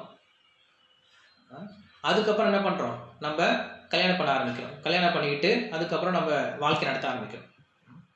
அப்படி இருக்கும்போது என்ன ஆகும், என்ன பிரச்சனை வருதுன்னா, இதில் ஃபஸ்ட்டு நம்ம எந்த ஒரு குணத்தை பார்த்து மயங்கணுமோ அது இல்லாத போது என்ன ஆகும், பிரச்சனை வந்துடும். உதாரணத்துக்கு அந்த பொண்ணு ரொம்ப அழகாக இருக்கா அப்படின்னு சொல்லிட்டு நம்ம கல்யாணம் பண்ணிட்டோம் அப்படின்னா ஏதாவது ஒரு பிரச்சனைலாம் அதோடைய அழகு போயிடுச்சு, அந்த பொண்ணுடைய அழகு போயிடுச்சு. அப்போ நம்மளுடைய அந்த அந்த பொண்ணை பிடிக்கக்கூடிய அந்த அன்பு போயிருமா என்ன? போயிடுறதுக்கு வாய்ப்பு இருக்குது. இல்லை அந்த பொண்ணுடைய குணம் எனக்கு பிடிக்கும் அப்படின்னா ஒரு சில சமயம் அந்த குணத்தையும் நம்ம என்ன பண்ணணும், குணமும் என்ன ஆகுது, மாற ஆரம்பிக்குது. ஸோ குணத்தை மாறும்போது என்ன ஆகுது, அந்த பொண்ணை நம்ம விட்டு போகிறதுக்கான வாய்ப்பும் இருக்குது. ஸோ இது ரெண்டும் கிடையாது. என்ன சொல்கிறாரு, முதல்ல பெற்றோர்கள் பார்த்து நம்ம கல்யாணம் பண்ணி வச்சுருக்காங்க. ஸோ திருமணம் பண்ணிக்கிட்டேன் அப்படின்னா கண்டிப்பாக நான் அவன் கூட இருந்தாகணும், இது என்னுடைய தர்மம். ஸோ முதல்ல தர்மம் வரணும் நம்மளுக்கு. எனக்கு என்ன விதமான தொந்தரவு வந்தாலும், எப்படிப்பட்ட குணத்தோடு நீ இருந்தாலும், எப்படிப்பட்ட ரூபத்தோடு இருந்தாலும் நீ தான் என்னுடைய மனைவி, ஏன்னா இதுதான் என்னுடைய தர்மம். பெற்றோர்கள் பார்த்து பெரியவங்க பார்த்து எனக்கு செஞ்சு வச்சுருக்காங்க, இதுதான் என்னுடைய தர்மம், இதை நான் செஞ்சு தான் ஆகணும். எனக்கு பிடிக்கலோ அதெல்லாம் கிடையாது. பெரியவர்கள் பார்த்து செஞ்சுருக்காங்கன்னா கண்டிப்பாக அது நல்லதாக தான் இருக்கும், அதை நான் ஏற்றுக்கிறேன் அப்படின்ற முதல்ல அந்த தர்மத்தை நம்ம முதல்ல என்ன பண்ணணும், எடுத்துக்கணும். அந்த தர்மத்தை நம்ம செய்ய ஆரம்பிக்கும் போது என்ன ஆகும், ஆட்டோமேட்டிக்காக நம்மளுக்கு அந்த அந்த சேவை செய்ய அன்பு அப்படிங்கிறது வளர ஆரம்பிக்கும்.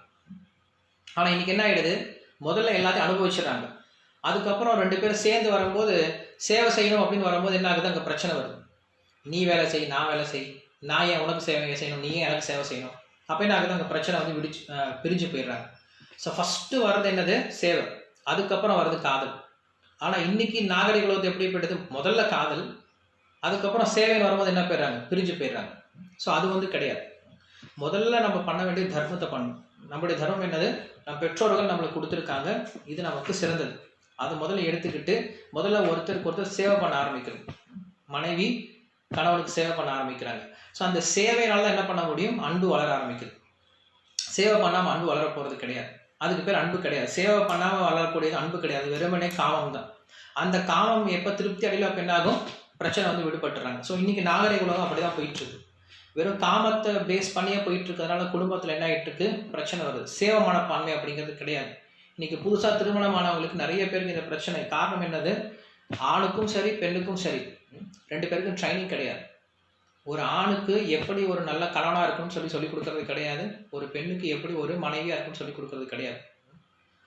அதனால் என்ன ஆகுது, ஒரு பெண் திருமணமான வந்த பின்னாடி நான் ஏன் சேவை பண்ணும், நான் ஏன் உனக்கு எல்லாம் சேவை பண்ணும், 2 பேரும் சமம் தான், நீங்கள் நானும் சமம் தான், எல்லாம் சமம் தான் அப்படின்னு சொல்ல என்ன ஆகும் அப்படின்னு சொல்லும் போது என்ன ஆகுது, அங்கே பிரச்சனை வர ஆரம்பிக்குது, குடும்பத்தில் பிரச்சனை வர ஆரம்பிக்குது, ஒருத்தருக்கு ஒருத்தர் அங்கே சண்டை போட ஆரம்பிக்கிறாங்க. அதனால என்ன ஆகுது, குடும்பம் நிறைய பேர் இன்னைக்கு பிரிஞ்சு போகிறதுக்கான காரணம் இதுதான். காரணம் என்னது, யாருக்கும் ட்ரைனிங் கிடையாது. ஆண்கள் எப்படி இருக்கணும், பெண்கள் எப்படி இருக்கணும், கணவன் எப்படி இருக்கணும், மனைவி எப்படி இருக்கணும், யாருக்கும் ட்ரைனிங் கிடையாது.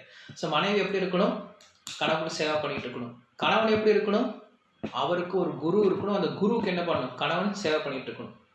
ஸோ குரு ஒரு கணவன் எப்படிப்பட்ட கணவனாக இருக்கணும் அப்படின்னா தன்னுடைய புலன்களை அடக்கணவனாக இருக்கணும். முதல்ல ஒவ்வொரு கணவனுக்கும் இருக்கக்கூடிய மிக முக்கியமான குணம் என்ன அப்படின்னா தன்னுடைய சென்சஸை வந்து அவனுடைய கண்ட்ரோலில் வச்சுருக்கணும்.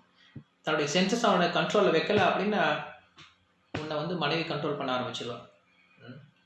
ஸோ மனைவியை நம்ம எப்படி கண்ட்ரோல் வைக்க முடியும் அப்படின்னா நம்மளுடைய சென்சஸ் நம்மளுடைய கண்ட்ரோல் இருந்துச்சு அப்படின்னா ஆட்டோமேட்டிக்காக மனைவி எப்படி இருப்பாங்க, நம்மளுக்கு அடங்கி இருப்பாங்க.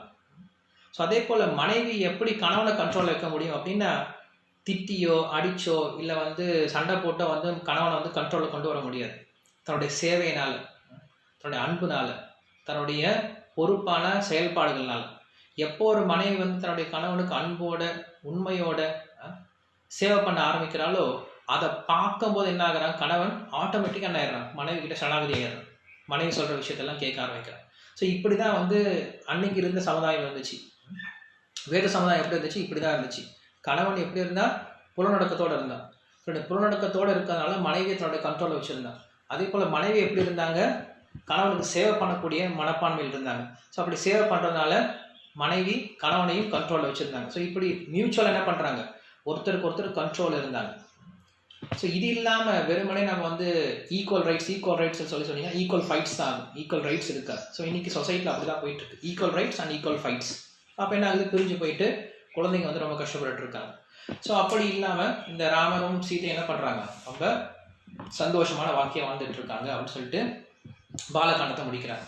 அதுக்கப்புறம் வரக்கூடியதான் என்னது, அயோத்தியா காண்டம் அப்படின்னு சொல்லி பார்க்குறோம். ஸோ இந்த அயோத்தியா காண்டத்தில் பார்த்தோம் அப்படின்னா, நம்ம சொன்ன மாதிரி இந்த ராமாயணமானது நமக்கு எதை பற்றி சொல்ல வருது அப்படின்னா, இந்த மனிதனுடைய குணங்கள், மனிதனுடைய தர்மம், மனிதன் எப்படி இருக்க வேண்டும் அப்படின்ற விஷயத்த சொல்ல வந்தது ராமாயணம். ஏன்னா வேதங்கள் டைரக்டாக சொல்லிட்டு போயிடுச்சு, மனுஷனா இப்படி தான் இருக்கணும், இப்படி இருக்கக்கூடாது, இதை செய்யணும், அதை செய்யக்கூடாது அப்படின்னு சொல்லிட்டு ரூல்ஸ் அண்ட் ரெகுலேஷன்ஸ் நிறைய சொல்லிட்டு போயிடுச்சு. ஆனால் அதை கடைப்பிடிக்கும் போது அது எப்படி ஃபாலோ பண்ணுறது, அதுக்கான எக்ஸாம்பிள்ஸ் எதுவும் சொல்லாமல் போயிடுது. ஸோ அதான் என்ன பண்ணுறாரு இங்கே ராமர் தன்னுடைய வாழ்க்கையில் நடத்தி காட்டுறார். வேதத்தில் சொன்ன அதே விஷயத்தை எப்படி வாழ்க்கையில் நடைமுறைப்படுத்தணும் அப்படின்றதுக்கான ப்ராக்டிக்கல் எக்ஸாம்பிள்ஸ் தான் ராமாயணம் அப்படிங்கிறது. வேதத்துக்கான ப்ராக்டிக்கல் எக்ஸாம்பிள் தான் ராமாயணம் அப்படின்னு சொல்லி சொல்கிறோம். ஸோ இந்த அயோத்தியா காண்டத்தில் பார்த்தீங்க அப்படின்னா நிறைய தர்ம விஷயமாக பேசப்பட்டிருக்கும். நீங்கள் அயோத்தியா காண்டம் எடுத்து பார்த்தீங்க அப்படின்னா, ஒரு மனிதனுக்கு எந்த குணங்களை வளர்த்துக்கணும், ஒரு மனிதன்னா எப்படி இருக்கணும், அவன் எந்த மாதிரி குணங்களோடு இருக்கணும் அப்படிங்கிற விஷயத்த அயோத்தியா காண்டம் முழுக்க நீங்கள் பார்த்துட்டு போயிட்டே இருக்கலாம். ஸோ அதில் அவர் என்ன சொல்ல வர்றார் அப்படின்னா, அயோத்தியா காண்டத்தை எப்படி ஆரம்பிக்கிறார் அப்படின்னா, தசரதன் இப்போ அரசவையில் எல்லாத்தையும் கூப்பிட்டு ஒரு விஷயம் கேட்கிறார். அரசவையில் கூப்பிட்டு கேட்கிறார் அப்படின்னா, நான் ரொம்ப வயசாகி போயிடுச்சு, நான் இப்போ ராமருக்கு பட்டாபிஷேகம் பண்ண நினைக்கிறேன், அதை பற்றி என்ன நினைக்கிறீங்க அப்படின்னு சொல்லிட்டு கேட்கறதுலேருந்து அயோத்தியா காண்டம் ஆரம்பிக்குது. ஸோ இதுக்கு முன்னாடி அவர் என்ன சொல்கிறாரு, ஒரு விஷயம் சொல்கிறார். பரதன், உங்களுக்கு தெரியும், பரதன் ராமருடைய தம்பி. ஸோ அந்த பரதனும் சத்ருகனும் என்ன பண்ணுறாங்க, ரெண்டு பேரும் ஊரில் கிடையாது, ரெண்டு பேரும் அவங்களுடைய மாமாவுடைய ஊருக்கு போயிருக்காங்க. ஸோ அந்த மாமாவுடைய யுதாஜித் அப்படின்ட்டு அந்த மாமாவுடைய ஊருக்கு போயிருக்காங்க பரதனும் சத்ருகனும். ஸோ அந்த சமயத்தில் என்ன பண்ணுறாங்க, இங்கே பட்டாபிஷேகத்தை ஏற்பாடு பண்ணுறாங்க. ஸோ இந்த பட்டாபிஷேகத்தை ஏற்பாடு பண்ணும்போது அங்கே நிறைய விஷயம் பேசுகிறார் தசரதன், நிறைய விஷயங்களை பற்றி பேசுகிறார். அப்படி பேசும்பொழுது என்ன சொல்கிறார் அப்படின்னா, வால்மீகி என்ன சொல்கிறார் அப்படின்னா, இந்த உலகத்தில் 3 விதமான தாய்மார்கள் இருக்காங்க, 3 விதமான தாய்கள் இருக்காங்க. யார் அப்படின்னா, ஃபஸ்ட்டு கௌசல்யை போல தாய். கௌசல்யை போல தாய் அப்படின்னா தன்னுடைய மகன் நல்லா இருக்கணும் அப்படின்னு நினைக்கக்கூடிய தாய். 2வது வகையான தாய் எப்படிப்பட்டவங்க அப்படின்னா, கைகேயி, தன்னுடைய மகன் மட்டும்தான் நல்லா இருக்கணும், மற்றவருடைய மகன் நல்லா இருக்கக்கூடாது அப்படின்னு நினைக்கிறவர். 3வது வகையான தாய் எப்படி அப்படின்னா சுமித்ரை. சுமித்ரை எப்படிப்பட்டவன், சுமித்ரைக்கு 2 குழந்தை. யார், ஒன்று லக்ஷ்மணன், இன்னொன்று சத்ருகனன். இவங்க என்ன நினைக்கிறாங்க, இந்த தாய் எப்படிப்பட்ட தாய் அப்படின்னா, தன்னுடைய மகன் மற்றவர்களுக்கு சந்தோஷம் கொடுக்கக்கூடிய மகனாக இருக்கணும் அப்படின்னு சொல்லி நினைக்கக்கூடிய தாய். ஒரு தாய் தன்னுடைய மகன் மட்டும் சந்தோஷமா இருக்கணும்னு நினைக்கிறவங்க, இன்னொரு தாய் தன்னுடைய மகன் மட்டும் சந்தோஷமா இருக்கணும், மற்ற மகன் சந்தோஷமா இருக்கக்கூடாதுன்னு நினைக்கக்கூடியவங்க. ஆனால் இன்னொரு வகையான தாய் என்ன பண்றா, தன்னுடைய மகன் மற்றவர்களுக்கு சந்தோஷம் கொடுக்கக்கூடிய வகையில் இருக்கணும் அப்படின்னு நினைக்கக்கூடிய தாய். ஸோ இதுதான் சுமித்ரை. சுமித்ரை அப்படின்னா சுமித்ரா அப்படின்னு சொல்லி சொல்றோம். சுமித்ரா, மித்ரா அப்படின்னா நண்பன், ரொம்ப சிறந்த நண்பன். ஸோ சுமித்ரையை போல ஒரு சிறந்த நண்பன், ஒரு சிறந்த தாய் கிடையாது அப்படின்னு சொல்லி சொல்றாங்க. காரணம் என்ன அப்படின்னா, சுமித்ரையை பற்றி சொல்லும்போது, சுமித்ரா உங்களுக்கு இன்னும் கொஞ்ச நேரத்தில் நீங்கள் பார்க்கும்போது தெரியும், இந்த வனவாசம் போகணும் அப்படின்னு சொல்லி சொல்றாங்க. ராமரை நீ காட்டுக்கு போகணும் அப்படின்னு சொல்லி சொல்லும் பொழுது ராமர் காட்டுக்கு கிளம்புறார். கிளம்பும்போது லக்ஷ்மணன் என்ன பண்றான், அவனும் கிளம்ப ஆரம்பிச்சிட்டான் ராமனோட சேர்ந்து. லக்ஷ்மணன் கிளம்பும்போது வந்து சுமித்ரா கிட்ட போய் ஆசீர்வாதம் வாங்க போறான். ஸோ ஆசீர்வாதம் வாங்கும்போது சுமித்ரா சொல்றா, போயிட்டு வா, உன்னை நான் இந்த உலகத்துல பெற்றதே இதுக்குதான் சொல்லி சொல்றேன். இந்த உலகத்துல நான் பெற்று எடுத்ததே, பெற்று உன்னை வளர்த்ததே இதுக்குதான் சொல்றேன். அதான் வந்து ஒவ்வொரு தாயினுடைய, அதான் அந்த சுமித்திரனுடைய மிக உயர்ந்த குணம். என்ன சொல்றாங்க, ராமர் எங்க இருக்காரோ அதான் உனக்கு அயோத்தியா, ராமர் தான் உனக்கு தசரதன், சீதை தான் உனக்கு அம்மா நான். அதனால எந்தவித கவனக்குறைபாடும் இல்லாமல் என்ன பண்ணு, ராமருக்கும் சீதைக்கும் சேவை பண்ணிட்டுரு அப்படின்னு சொல்லிட்டு அனுப்பி வைக்கிறாங்க. ஸோ இப்படி தனக்குன்னு ஒரு சந்தோஷம் இல்லாம ராமலக்ஷ்மணனுடைய சேவை, சீதாராமனுடைய சேவைக்காக என்ன பண்றாங்க, தன்னுடைய மகன் அனுப்பி வைக்கிறாங்க. ஸோ இப்படிப்பட்ட ஒரு தாய் வந்து எங்கேயும் கிடைக்க மாட்டாங்க. ஸோ பகவானுக்கு ஒரு சேவை அப்படின்னு வரும்போது என்ன பண்றாங்க, தன்னுடைய சந்தோஷத்தையும் விட்டுட்டு அவங்களுடைய சேவைக்காக அனுப்பி வைக்கிறாங்க. மற்றவர்களுடைய சந்தோஷத்துக்காக செய்யக்கூடிய தாய் தான் உண்மையான தாய் அப்படின்னு சொல்லி சொல்றாங்க. ஸோ அப்படி என்ன பண்றாங்க, சுமித்திரையை பத்தி சொல்றாங்க. சொல்லி முடிச்சுட்டு அங்கே வந்து தசரத மகாராஜா வந்து அரசவை வந்து உட்கார்றார். உட்காந்துட்டு தசரத மகாராஜா வந்து சொல்றார், அவருக்கு மேலே வந்து வெண்கொற்ற குடை இருக்கு. உங்களுக்கு தெரியும், ராஜாவுக்கு வந்து வெண்கொற்ற குடைன்னு சொல்லி சொல்லுவாங்க. ஒயிட் கலர்ல மேலே வந்து அவங்களுக்கு அந்த குடை இருக்கும். என்ன சொல்றாரு, இந்த கொடை, இந்த வெள்ளை கலர் கொடைக்கு இல்லை நான் உட்காந்து உட்காந்து உட்காந்து என்னோட தலைமொழியிலிருந்து எல்லாம் வெள்ளையை போயிடுச்சு அப்படின்னு என்ன அர்த்தம், ரொம்ப வயசாகி போயிடுச்சுன்னு சொல்லி சொல்றாரு. 60,000 வருஷம் தசரதன் வந்து ஆட்சி புரிஞ்ச வருஷம் 60,000 வருஷம் சொல்லி சொல்லப்படுது. ஸோ அந்த 60,000 வருஷம் நான் என்ன பண்ணிட்டு இருக்கேன், ஆட்சி புரிஞ்சு நான் ரொம்ப சோர்ந்து போயிட்டேன். இப்போ நான் கொஞ்சம் ரெஸ்ட் எடுத்துக்கலாம்னு நினைக்கிறேன். ஸோ அதை என்ன பண்ணலாம், நான் என்னுடைய மூத்த பையனான ராமருக்கு பட்டாபிஷேகம் பண்ணலான்னு நினைக்கிறேன், நீங்கள் என்ன நினைக்கிறீங்க அப்படின்னு சொல்லிட்டு ஒரு கோரிக்கையை முன்வைக்கிறார். முன்வைச்ச பின்னாடி அங்கே இருக்கக்கூடிய மக்கள்லாம் கொஞ்சம் பயந்துட்டாங்களாம். ஐயோ, நீங்கள் பட்டாபிஷேகம் பண்ணிட்டு நீங்கள் எங்கேயாவது காட்டுக்கு போயிருவீங்களா அப்படின்னு சொல்லிட்டு கேட்கும்போது, இல்லை நான் காட்டுக்கெல்லாம் போக போகிறது கிடையாது, ராமருக்கு பட்டாபிஷேகம் பண்ணிட்டு நான் இங்கே எடுத்து ராமருக்கு என்ன பண்ண போகிறேன், அவருக்கு தேவையான விஷயம் செய்ய போகிறேன், நான் இங்கே தான் இருக்க போகிறேன், அயோத்தியில் தான் இருக்க போகிறேன், வேறு எங்கேயும் போக போகிறது கிடையாது அப்படின்னு சொல்லி சொல்கிறார். சொன்ன உடனே அங்கே இருக்க மக்கள் எல்லாரும் ஒரே சத்தம் போட ஆரம்பிச்சிட்டாங்க. எல்லாம் சத்தம் போட்ட உடனே அந்த அரசவையில் வந்து அப்படிலாம் சத்தம்லாம் போட மாட்டாங்க, ரொம்ப கண்ணியமாக நடந்தக்கூடிய அரசவை. ஸோ அப்படி எல்லாரும் சத்தம் போட்ட பின்னாடி தசரதனுக்கு கொஞ்சம் வெக்கமாகி போயிடுச்சான். என்னன்னா, நான் வந்து அரசவையிலேருந்து கீழே இறங்கி போயிட்டு என்னுடைய பையனுக்கு வந்து ராஜாங்கத்தை கொடுக்க போகிறேன் அப்படின்னு சொல்லி சொல்லும் பொழுது அட்லீஸ்ட் ஒரு பேச்சுக்காது, ஏங்க நீங்கள் போகிறீங்க, நீங்கள் ஏன் ஆட்சியை விட்டுட்டு போகிறீங்க, நீங்கள் கொஞ்ச நாள் ஆட்சியில் இருங்க, நீங்கள் நல்லா தான் பார்த்துக்கிறீங்க, உங்களால் என்ன குறை இருக்குது அப்படின்னு சொல்லிட்டு ஒரு வார்த்தை கூட சொல்லவே இல்லையா மக்கள். எப்படா இவன் காலி பண்ணுவான், எப்படா இவன் ஆட்சியை விட்டு கிளம்புவான்னு சொல்லிட்டு மக்கள் எதிர்பார்த்துட்டு இருக்க மாதிரி என்ன பண்ணுறாங்க, எல்லாரும் சத்தம் போட ஆரம்பிச்சிட்டாங்க. நம்மளுக்கு தெரியும் இந்த மாதிரி நடந்திருக்கு. ஸ்கூலில் இல்லை ஏதாவது ஒரு மீட்டிங்கில் இந்த முடிக்க போகிறாங்கன்னு சொல்லும்போது என்ன பண்ணாங்க, எல்லாரும் கைத்தட்ட ஆரம்பிச்சிடுவாங்க. ஸோ அது வந்து அவனுக்கு ஒரு அவமானமாகி போயிடும் உண்மையில். ஏன்னா எப்படா இவன் பேச்சை நிறுத்துவான் அப்படின்னு சொல்லிட்டு எல்லாம் எதிர்பார்த்துட்டு இருக்க மாதிரி இருக்கும். எங்கள் ஸ்கூலில் நிறைய நடந்திருக்கு. நிறைய பேர் பேசிகிட்டே இருப்பாங்க, பேசிகிட்டு இருக்கும்போது பசங்களாம் பின்னாடி எல்லாம் கைத்தட்ட ஆரம்பிச்சிடுவாங்க.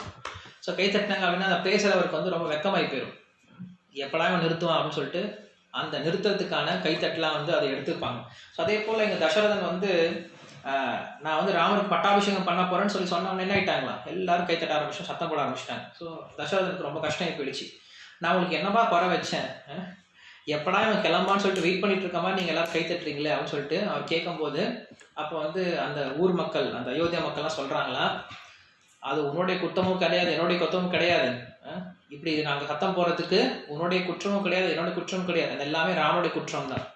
ஏன்னா ராமருக்கு அவ்வளவு நல்ல குணம் இருக்கிறதுனால அந்த ராமரை நாங்கள் ராஜாவாக ஏற்றுக்கிட்டு அந்த ராமரை நாங்கள் என்ன பண்ணோம், எங்களுடைய ராஜாவாக பார்க்கறதுக்கு நாங்கள் அவ்வளோ விருப்பத்தோடு இருக்கோம். அதனால இதை வந்து நீங்கள் தப்பாக எடுத்துக்காதீங்க, இது எல்லாமே ராமனுடைய குணத்தினால வந்த மகிமை தான், வெறும் தப்பாக நடிச்சுக்காதீங்க அப்படின்னு சொல்லி சொல்கிறார்.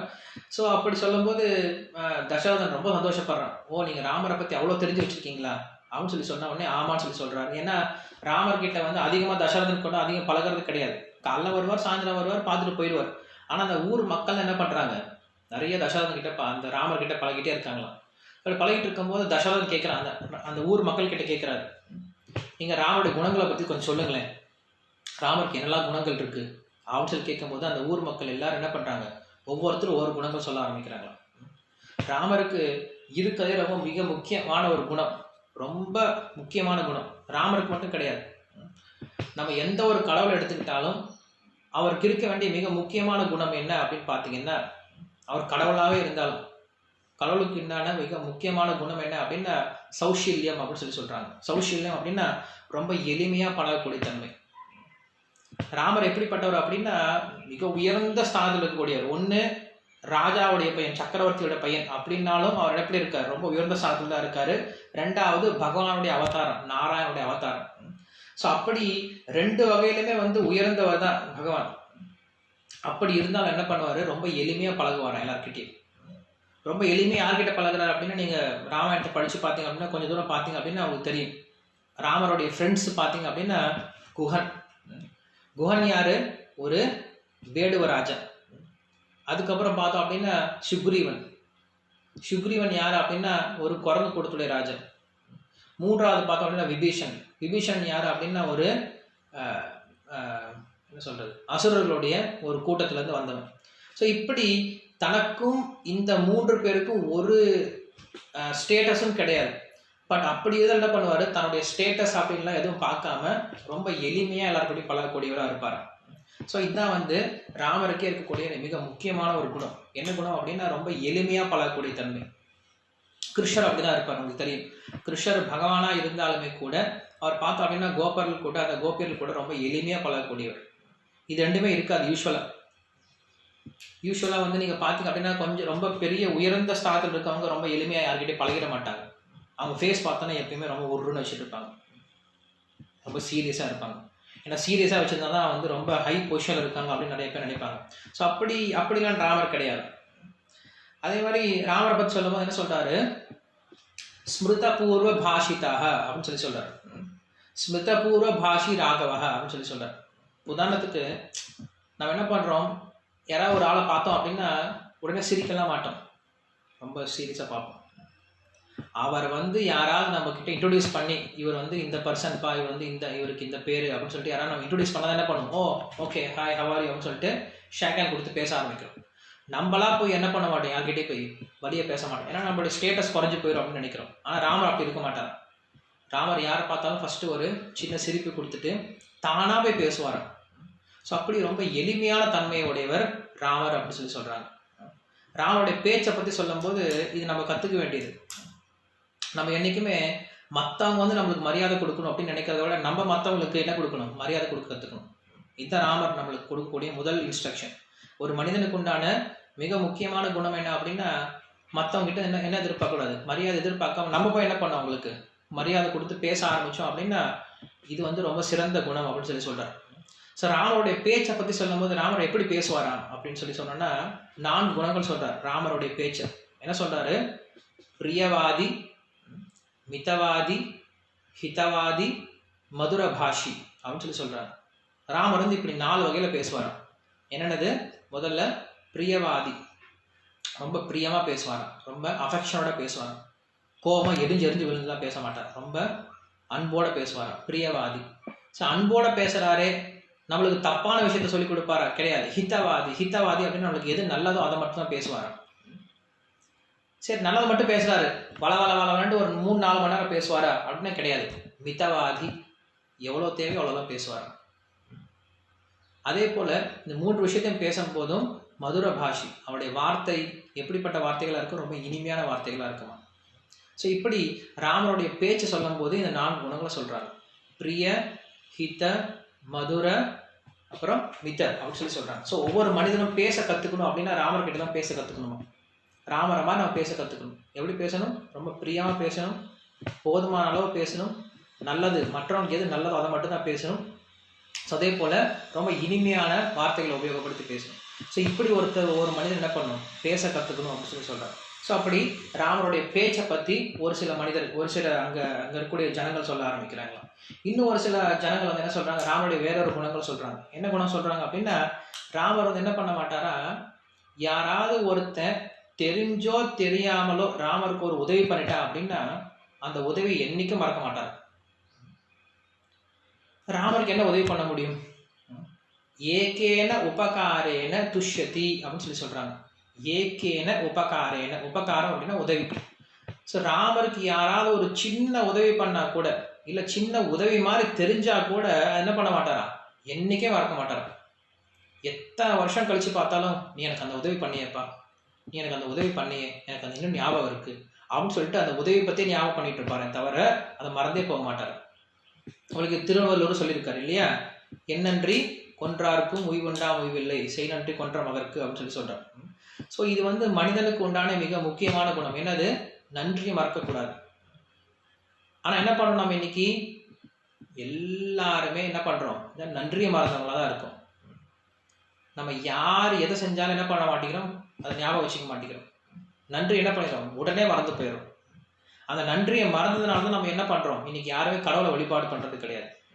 ஏன்னா கடவுள் வழிபாடு, பக்தி அப்படிங்கிறது இந்த நன்றி கடல் வந்து ஆரம்பிக்குது, வேற ஒன்றும் கிடையாது. பக்தி அப்படிங்கிறது எப்படி ஆரம்பிக்குது, பகவானுக்கு நம்ம செய்யக்கூடிய நன்றி தான், வேற ஒன்றும் கிடையாது. பகவான் என்ன பண்ணியிருக்காரு, நமக்கு எல்லாத்தையும் கொடுத்துருக்காரு. நம்ம சுவாசிக்கூடிய காற்றிலிருந்து, உண்ணக்கூடிய உணவுலேருந்து, நம்முடைய உடல், நம்முடைய மனசு, நம்முடைய புத்தி, நம்முடைய குடும்பம், எல்லா திறமையும் அவர் தான் கொடுத்துருக்காரு. யாராவது சொல்ல முடியுமா இது எல்லாம் என்னோட திறமைன்னு யாராவது சொல்ல முடியுமா, கிடையாது. நம்முடைய திறமை கிடையாது. ஸோ இது எல்லாத்தையும் கொடுத்து அவருக்கு என்ன பண்ணணும், நம்ம ஒரு நன்றி சொல்கிறோம், அவ்வளோதான். ஸோ பக்தியினுடைய ஆரம்பமே இதுதான். ஸோ மனித இனத்துடைய ஆரம்பம் என்னதான், இந்த நன்றி சொல்கிறது தான். ஏன்னா மிருகத்துக்கு வந்து இந்த மாதிரி நன்றிலாம் சொல்ல முடியாது. இன்றைக்கி நம்ம என்ன பண்ணுறோம், சின்ன குழந்தைகளுக்கு சொல்லிக் கொடுக்குறோம். ஒரு சின்ன குழந்தைக்கு என்ன பண்ணுறோம், ஏதாவது ஒரு பொருள் வாங்கினா உடனே என்ன சொல்கிறோம், தேங்க்ஸ் சொல்லு அப்படின்னு சொல்கிறோம். ஏன் அப்படி சொல்கிறோம், ஏன்னா அது ஒரு நல்ல பழக்கம், அது ஒரு மனிதனுக்கான ஒரு குணம். மனிதனுக்கான ஒரு குணம் என்னது, தேங்க்ஸ் சொல்கிறது அப்படிங்கிறது, நன்றி சொல்கிறது. ஒரு விஷயத்தை வாங்கணும் அப்படின்னா என்ன பண்ணுறோம், தேங்க்ஸ் அப்படின்னு சொல்கிறோம். ஸோ அதே போல் என்ன பண்ணுறோம், இந்த உலகத்தில் நம்ம எல்லாத்தையும் வாங்கிட்டே இருக்கோம். நிலம், நீர், நெருப்பு, காற்று, ஆகாயம் அப்படின்ட்டு இந்த உலகத்தில் நம்ம எல்லா பொருளையும் வாங்கிட்டே இருக்கோம், யூஸ் பண்ணிட்டு தான் இருக்கோம். ஆனால் என்ன பண்ணுறது கிடையாது, அதுக்கு திருப்பி நம்ம நன்றி கூட சொல்கிறது கிடையாது இல்லையா. கிருஷ்ணர் சொல்கிறார் பகவத்கீதை, பூமி ராப்போ நொல வாயு கம்மனோ புத்திரே வச்ச அப்படின்னு சொல்கிறார். இந்த உலகத்தில் இருக்க எல்லா பொருட்களும் என்னுடைய சக்தி தான் அர்ஜுனா அப்படின்னு சொல்கிறார். ஸோ நம்ம என்ன பண்ணுறோம், எல்லா சக்தியும் வாங்கிக்கிறோம், யூஸ் பண்ணிகிட்டு இருக்கோம். ஆனால் என்ன பண்ணுறது கிடையாது, திருப்பி எதுவுமே கொடுக்கறது கிடையாது. கரண்ட் வாங்கிட்டே இருக்கும், கரண்ட் பில்லே கட்டலைன்னா கரண்ட்டை குடிக்கிட்டு போயிடுவோம். தண்ணி பில் அப்படிதான். அதே போல் பகவான் என்ன பண்ணுறாங்க, அவங்களுக்கு எல்லாத்தையும் கொடுத்துருக்கார். ஆனால் திருப்பி நம்ம பகவானுக்கு என்ன பண்ணுறோம், ஒன்றுமே பண்ணுறது கிடையாது. எல்லாம் திருப்பி வாங்கிட்டே தான் இருக்கும். ஸோ பக்தி அப்படிங்கிறது என்னது, வேற ஒன்றும் கிடையாது. பகவானே எனக்கு இவ்வளோ விஷயம் கொடுத்துருக்கியே, உனக்கு நன்றி, அவ்வளோதான். கொஞ்ச நேரம் எடுத்து என்ன பண்ணணும், பகவானுக்கு நன்றி சொல்கிறோம். அதுதான் பக்தியோடைய ஆரம்பம் அப்படின்னு சொல்கிறோம். ஸோ அப்படி ராமர் என்ன பண்ணுறாரு, ஒரு மனிதனுடைய மிக முக்கியமான குணமான அந்த நன்றி சொல்கிறது அப்படிங்கிற விஷயத்தை இங்கே காட்டுறாரு. ராமர் வந்து ஒரு சின்ன உதவி பண்ணாலும் ஓகே, ராமருக்கு என்ன உதவி பண்ண முடியும், ராமருக்கு போய் என்ன உதவி பண்ணிட முடியும், கடவுளாக இருக்கக்கூடிய ராமருக்கு என்ன உதவி பண்ண முடியும். ஸோ பகவானுக்கு நம்ம பண்ணக்கூடிய மிகப்பெரிய உதவி, மிகப்பெரிய நன்றி என்ன தெரியுமா, என்னன்னா அவர் நமக்கு ஆசீர்வாதம் கொடுக்க வரும் பொழுது அதை நம்ம தடுக்காமல் இருந்தால் போதுமா, அதுதான் அவர் பண்ணக்கூடிய பெரிய உதவியா, வேற ஒன்றும் கிடையாது. நம்ம கடவுளுக்கு பண்ணக்கூடிய மிகப்பெரிய உதவி என்ன அப்படின்னா, கடவுள் நமக்கு ஆசீர்வாதம் பண்ண வரும் பொழுது அதை நம்ம தடுக்காமல் இருந்தால் போதுமா, அதுதான் பெரிய உதவியா. இது ஒரு உதாரணம் சொல்லணும் அப்படின்னா, ஒரு சின்ன குழந்தை, அந்த சின்ன குழந்தைக்கு வந்து தலை குளிப்பாட்டும், அம்மா வந்து தலை குளிப்பாட்டும். ஸோ ஒவ்வொரு தடவையும் தலை குளிப்பாட்டும் போது அந்த குழந்தை என்ன பண்ணுறா, பயங்கரமாக அழுது புலம்பி கூச்சல் போட்டு, அன்னைக்கு வந்து நாள் முழுக்க அவங்க அம்மாவால் வேறு எந்த வேலையும் பண்ண முடியாது. அந்த தலை குளிப்பாட்டுறது பெரிய வேலையாக போயிடும், பெரிய தலைவலியாக போயிடும். ஸோ ஒரு முறை என்ன ஆச்சு, அந்த குழந்தை சமத்தான் வந்து என்ன பண்ணுது, அந்த குழந்தைய வந்து அம்மா எனக்கு தலை குளிப்பாட்டுமா அப்படின்னு சொல்லி நிற்குது. அப்போ நிற்கும்போது அந்த அம்மா என்ன நினைப்பாங்க, அப்பா பெரிய உதவி பண்ணலாம் எனக்கு நீ அப்படின்னு சொல்லிட்டு ரொம்ப வேகமாக தலை குளிப்பாட்டுவாங்க. ஏன்னா அந்த குழந்தை வந்து தானாக முன் வந்து என்ன பண்ணுது, நல்லது பண்ண ஏற்றுக்குது. ஸோ அதே போல் இந்த உலகத்தில் இருக்கக்கூடிய ஆத்மாக்கள் என்ன பண்ணணும் அப்படின்னா, கடவுளுக்கு பண்ணக்கூடிய மிகப்பெரிய உதவி, கடவுள் வந்து நமக்கு ஒரு விஷயம் சொல்கிறாரு, நம்மளுக்கு ஒரு நல்லது பண்ண போகிறாரு அப்படின்னா அதை நம்ம என்ன பண்ணணும், ஏற்றுக்கக்கூடிய தன்மையில் இருக்கணும். அது நம்ம ஏற்றுக்கக்கூடிய தன்மையில் கிடையாது, அதை நம்ம வந்து தடுக்க முயற்சி பண்ணுறோம். ஸோ அதாங்க சொல்கிறார், ராமர் வந்து என்ன பண்ணுவாரா, மற்றவங்க செய்யக்கூடிய உதவியை என்னைக்கு ஞாபகம் வச்சுப்பாங்க. சரி, அதுக்கு ஆப்போசிட் அடுத்து சொல்கிறாங்க, என்ன சொல்கிறாரு, அபகாரானாம் சதாம் அப்பி ந ஸ்மரதி. யாராவது ஒருத்தர் ராமருக்கு தவறே செஞ்சிருந்தாலும், எத்தனை தவறு, சதாம் அப்பி அப்படின்னு சொல்றார், 1000 முறை தவறு செஞ்சிருந்தாலும் என்ன பண்ண மாட்டாரா, அதை ஞாபகமே வச்சுக்க மாட்டார். ந ஸ்மரதி அப்படின்னு சொல்றார்.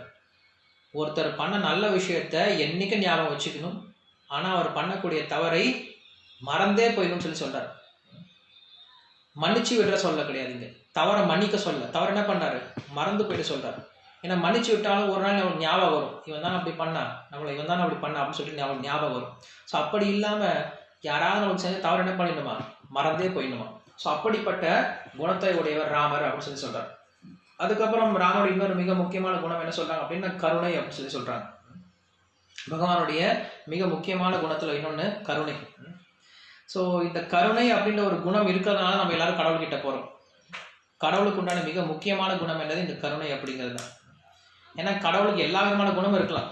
ரொம்ப அழகா இருக்கலாம், ரொம்ப அழிவோடு இருக்கலாம், ரொம்ப செல்வத்தோடு இருக்கலாம், ரொம்ப வீரத்தோடு இருக்கலாம், ரொம்ப ஃபேமஸாக இருக்கலாம், இது எல்லாமே இருக்கலாம். ஆனால் அந்த கடவுளுக்கு கருணை அப்படிங்கிற ஒன்று இல்லை அப்படின்னா யாரும் பக்கத்தில் கூட போக முடியாது. அந்த கருணை அப்படின்ற ஒரு குணம் இருக்கிறதுனால தான் எல்லாரும் கடவுளை தேடி போகிறாங்க.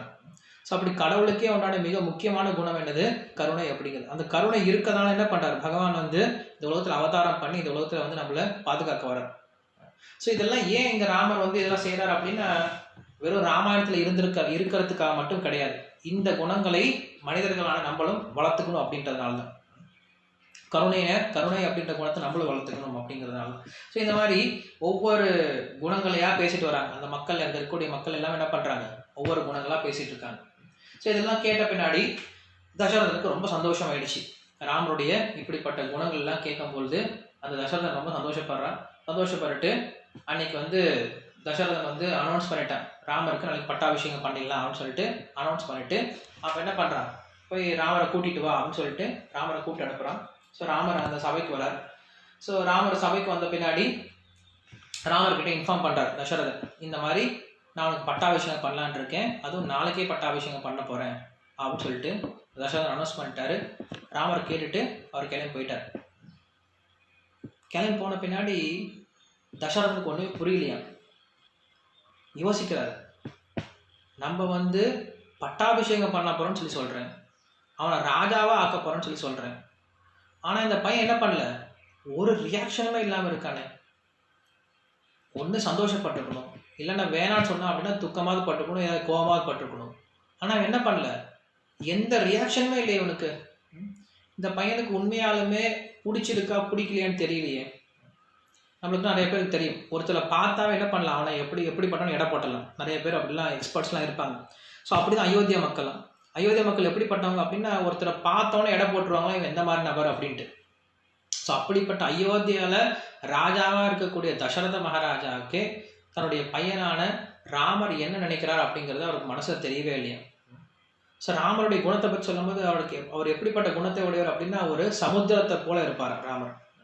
சமுத்திரம் எப்படி இருக்கும், தூரத்துலேருந்து பார்க்கும்போது ரொம்ப கம்பீரமாக இருக்கும். அதை போல் ராமர் எப்படி இருப்பார், எப்பயுமே ரொம்ப கம்பீரமாக இருப்பார். சமுத்திரம் எப்படி இருக்கும், பார்க்கறதுக்கு ரொம்ப அழகாக இருக்கும். ஸோ ராமரும் பார்க்கறதுக்கு ரொம்ப அழகாக இருப்பார். சமுத்திரம் எப்படி இருக்கும், ரொம்ப ஆழமாக இருக்கும். ஸோ அதே போல் ராமரும் ரொம்ப ஆழமான நபரம், ரொம்ப எளிமையாக என்ன பண்ணிட முடியாது, யாரும் புரிஞ்சிக்க முடியாது. ஸோ அதே போல் சமுத்திரம் எப்படி இருக்கும், ரொம்ப குளிர்மையாக இருக்கும், பக்கத்தில் போனீங்கன்னா ரொம்ப கூலிங்காக இருக்கும். ஸோ அதே போல் ராமரும் ரொம்ப குளுமையாக இருக்கக்கூடியவர். சமுத்திரத்தில் நீங்கள் பார்த்தீங்கன்னா நிறைய முத்துக்கள், வைடூரியங்கள், நிறைய உபயோகமான பொருட்கள்லாம் கிடைக்கும். ஸோ அதே போல் ராமர்கிட்டையும் நிறைய உபயோகமான பொருட்கள், நிறைய விஷயங்கள் என்ன பண்ணுவார், அவரும் ஆசீர்வாதம் கொடுக்கறதுக்கு தயாராக இருப்பார். ஸோ அப்படி ராமர் என்ன பண்ணுறாங்க, அங்கே வந்து வால்மீகி மறுபடியும் சமுத்திரத்துக்கு ஒப்பிட்டு பேசுகிறார். பேசி முடிச்ச பின்னாடி தசரதன் என்ன பண்ணுறான், மறுபடியும் இந்த ராமரை கூப்பிட்றார். ராமரை தனியாக கூப்பிட்டு இந்த மாதிரி நான் உனக்கு பட்டாபிஷேகம் பண்ணுறேன்னு சொல்லி சொன்னேன், ஆனால் அவனுடைய ஃபேஸில் ஒரு சந்தோஷமும் தெரியலையே, நீ சந்தோஷமாக இருக்கிற மாதிரியும் தெரியல, துக்கப்படுற மாதிரியும் தெரியலையே, உனக்கு உண்மையாலுமே இந்த பட்டாபிஷேகத்துக்கு விருப்பம் இருக்கா இல்லையா, எனக்கு கொஞ்சம் சொல்லு அப்படின்னு சொல்லி கேட்குறாரு. அப்பயும் ராமர் எதுவும் பேசவே கிடையாது, ரொம்ப கவனமாக கேட்டுட்ருக்கார். அதுக்கப்புறம் தசரதனே வந்து சொல்கிறார், விளக்கம் சொல்கிறார், என்னவா இருக்கும் உன்னுடைய பிரச்சனை, என்னவா இருக்கும், ஓ பரதன் இல்லாத உனக்கு பிரச்சனையாக இருக்கா, ஸோ பரதன் வந்து இல்லாத சமயத்தில் நான் பட்டாபிஷேகம் பண்ணுறேன்னு நினைக்கிறியா நீயே, அதுதான் அவனுடைய பிரச்சனையா அப்படின்னு சொல்லி கேட்குறாரு. உண்மையில் அது ஒரு ரீசனாகவும் இருக்குது ராமருக்கு. அப்புறம் தசரதனே வந்து அதுக்கு விளக்கமும் கொடுக்குறாரு. நீ வந்து பரதனை பற்றி எதுவும் தப்பாக நினைக்காத, ஏன்னா பரதன் இல்லாத போது நான் வந்து பட்டாபிஷேகம் பண்ணுறேன் அப்படின்றத நீ வந்து தப்பாக எடுத்துக்காத. ஏன்னா பரதன் வந்து ஒரு சாது, அவன் கண்டிப்பாக வந்து உனக்கு பட்டாபிஷேகம் நடக்குது அப்படின்னா கண்டிப்பாக சந்தோஷப்படுவான். மேலே உன்னுடைய தம்பி வேறு. ஸோ உன்னுடைய தம்பி எப்படி இருப்பான், உன்ன மாதிரி தான் இருப்பான். அவன் வந்து இந்த ஒரு விஷயத்துலையும் அவன் வந்து வருத்தப்பட போகிறது கிடையாது. இதுக்கும் மேலே எனக்கு ஜாதக ரீதியாக வந்து இப்போ நேரம் சரியாக கிடையாது. எனக்கு இப்போ இருக்கக்கூடிய சகுனத்தை பார்த்தோம் அப்படின்னா நான் ரொம்ப காலம் ஜீவிச்சுட்டு இருக்க மாட்டேன்னு தெரியுது. அதனால் நான் இருக்கும் பொழுதே உனக்கு பட்டாபிஷேகம் பண்ணும் அப்படின்னு நினைக்கிறேன். அதனால் நீ இந்த பட்டாபிஷேகத்தை ஏற்றுக்கோ. அதே மாதிரி என்ன சொன்னார், ஒரு நல்ல விஷயத்த பண்ண ஆரம்பிச்சிட்டோன்னா ரொம்ப சீக்கிரம் பண்ணிடணும். சுபஷ்ய சீக்கிரம் அப்படின்னு சொல்கிறாங்க. சுபஷ்ய சீக்கிரம் அப்படின்னு சம்ஸ்கிருதத்தில் ஒரு வார்த்தை இருக்குது. அப்படின்னு என்ன அர்த்தம், நல்ல விஷயத்த ரொம்ப சீக்கிரம் பண்ணிடணும், தள்ளி போடக்கூடாது. தள்ளி போட்டோம் அப்படின்னா மனசு மாற ஆரம்பிச்சு. ஒரு முறை கர்ணன் மகாபாரத்தில் கர்ணன் கிட்ட வந்து ஒருத்தன் வந்து தானம் கேட்க வரான். ஸோ தானம் கேட்க வந்து கர்ணன் குளிச்சிட்டு இருக்கான். அப்போ தானம் கேட்க வந்தவங்க என்ன பண்ணுறாங்க, ஏதோ ஒரு தங்கத்திலான ஒரு பவுல் இருந்துச்சு. அந்த பவுல் என்ன பண்ணுறான், எடுத்து லெஃப்ட் ஹேண்ட் எடுத்து அப்படியே கொடுத்துட்டான். கொடுத்த பின்னாடி யாரும் யூஸ்வலாக வந்து வேத கலாச்சாரத்தின் பிரகாரம் லெஃப்ட் ஹேண்டில் கொடுக்கவோ லெஃப்ட் ஹேண்டில் வாங்கவோ கூடாது. நம்மளுக்கு அதெல்லாம் ஞாபகமே கிடையாது, நம்மளுக்கு அந்த கல்ச்சரே கிடையாது. லெஃப்ட் ஹேண்டில் வாங்குறோம், லெஃப்ட் ஹேண்டில் கொடுக்குறோம், லெஃப்ட் ஹேண்ட்லேயே சாப்பிட்றோம். ஸோ அந்த மாதிரிலாம் கிடையாது அன்னைக்கு வேத கலாச்சாரத்தில். ஸோ அப்படி லெஃப்ட் ஹேண்டில் கொடுத்த உடனே அவன் யோசிக்கிறான். அவனுடைய பணியால் கேட்குறான் கர்ணன் கிட்ட, நீங்கள் வந்து லெஃப்ட் ஹேண்டில் கொடுத்தீங்களே சரியா, இது கலாச்சாரமா அப்படின்னு சொல்லி கேட்குறான். ஸோ அப்போ கர்ணன் சொல்கிறான், நான் லெஃப்ட் ஹேண்ட்லேருந்து ரைட் ஹேண்டில் மாற்றி நான் கொடுக்கறதுக்குள்ள எனக்கு மனசு சேஞ்ச் ஆகிடலாம். ஏன்னா இவன் நல்லா தங்க கிண்ணமாக இருக்கேன், இவனுக்கு ஏன் கொடுக்கணும், இவனுக்கு தானம் கொடுக்கணுமா, எனக்கு வேறு ஏதாவது கொடுக்கலாமே அப்படின்னு சொல்லிட்டு என்ன ஆகுமா, மனசு சேஞ்ச் ஆக ஆரம்பிச்சிடும்.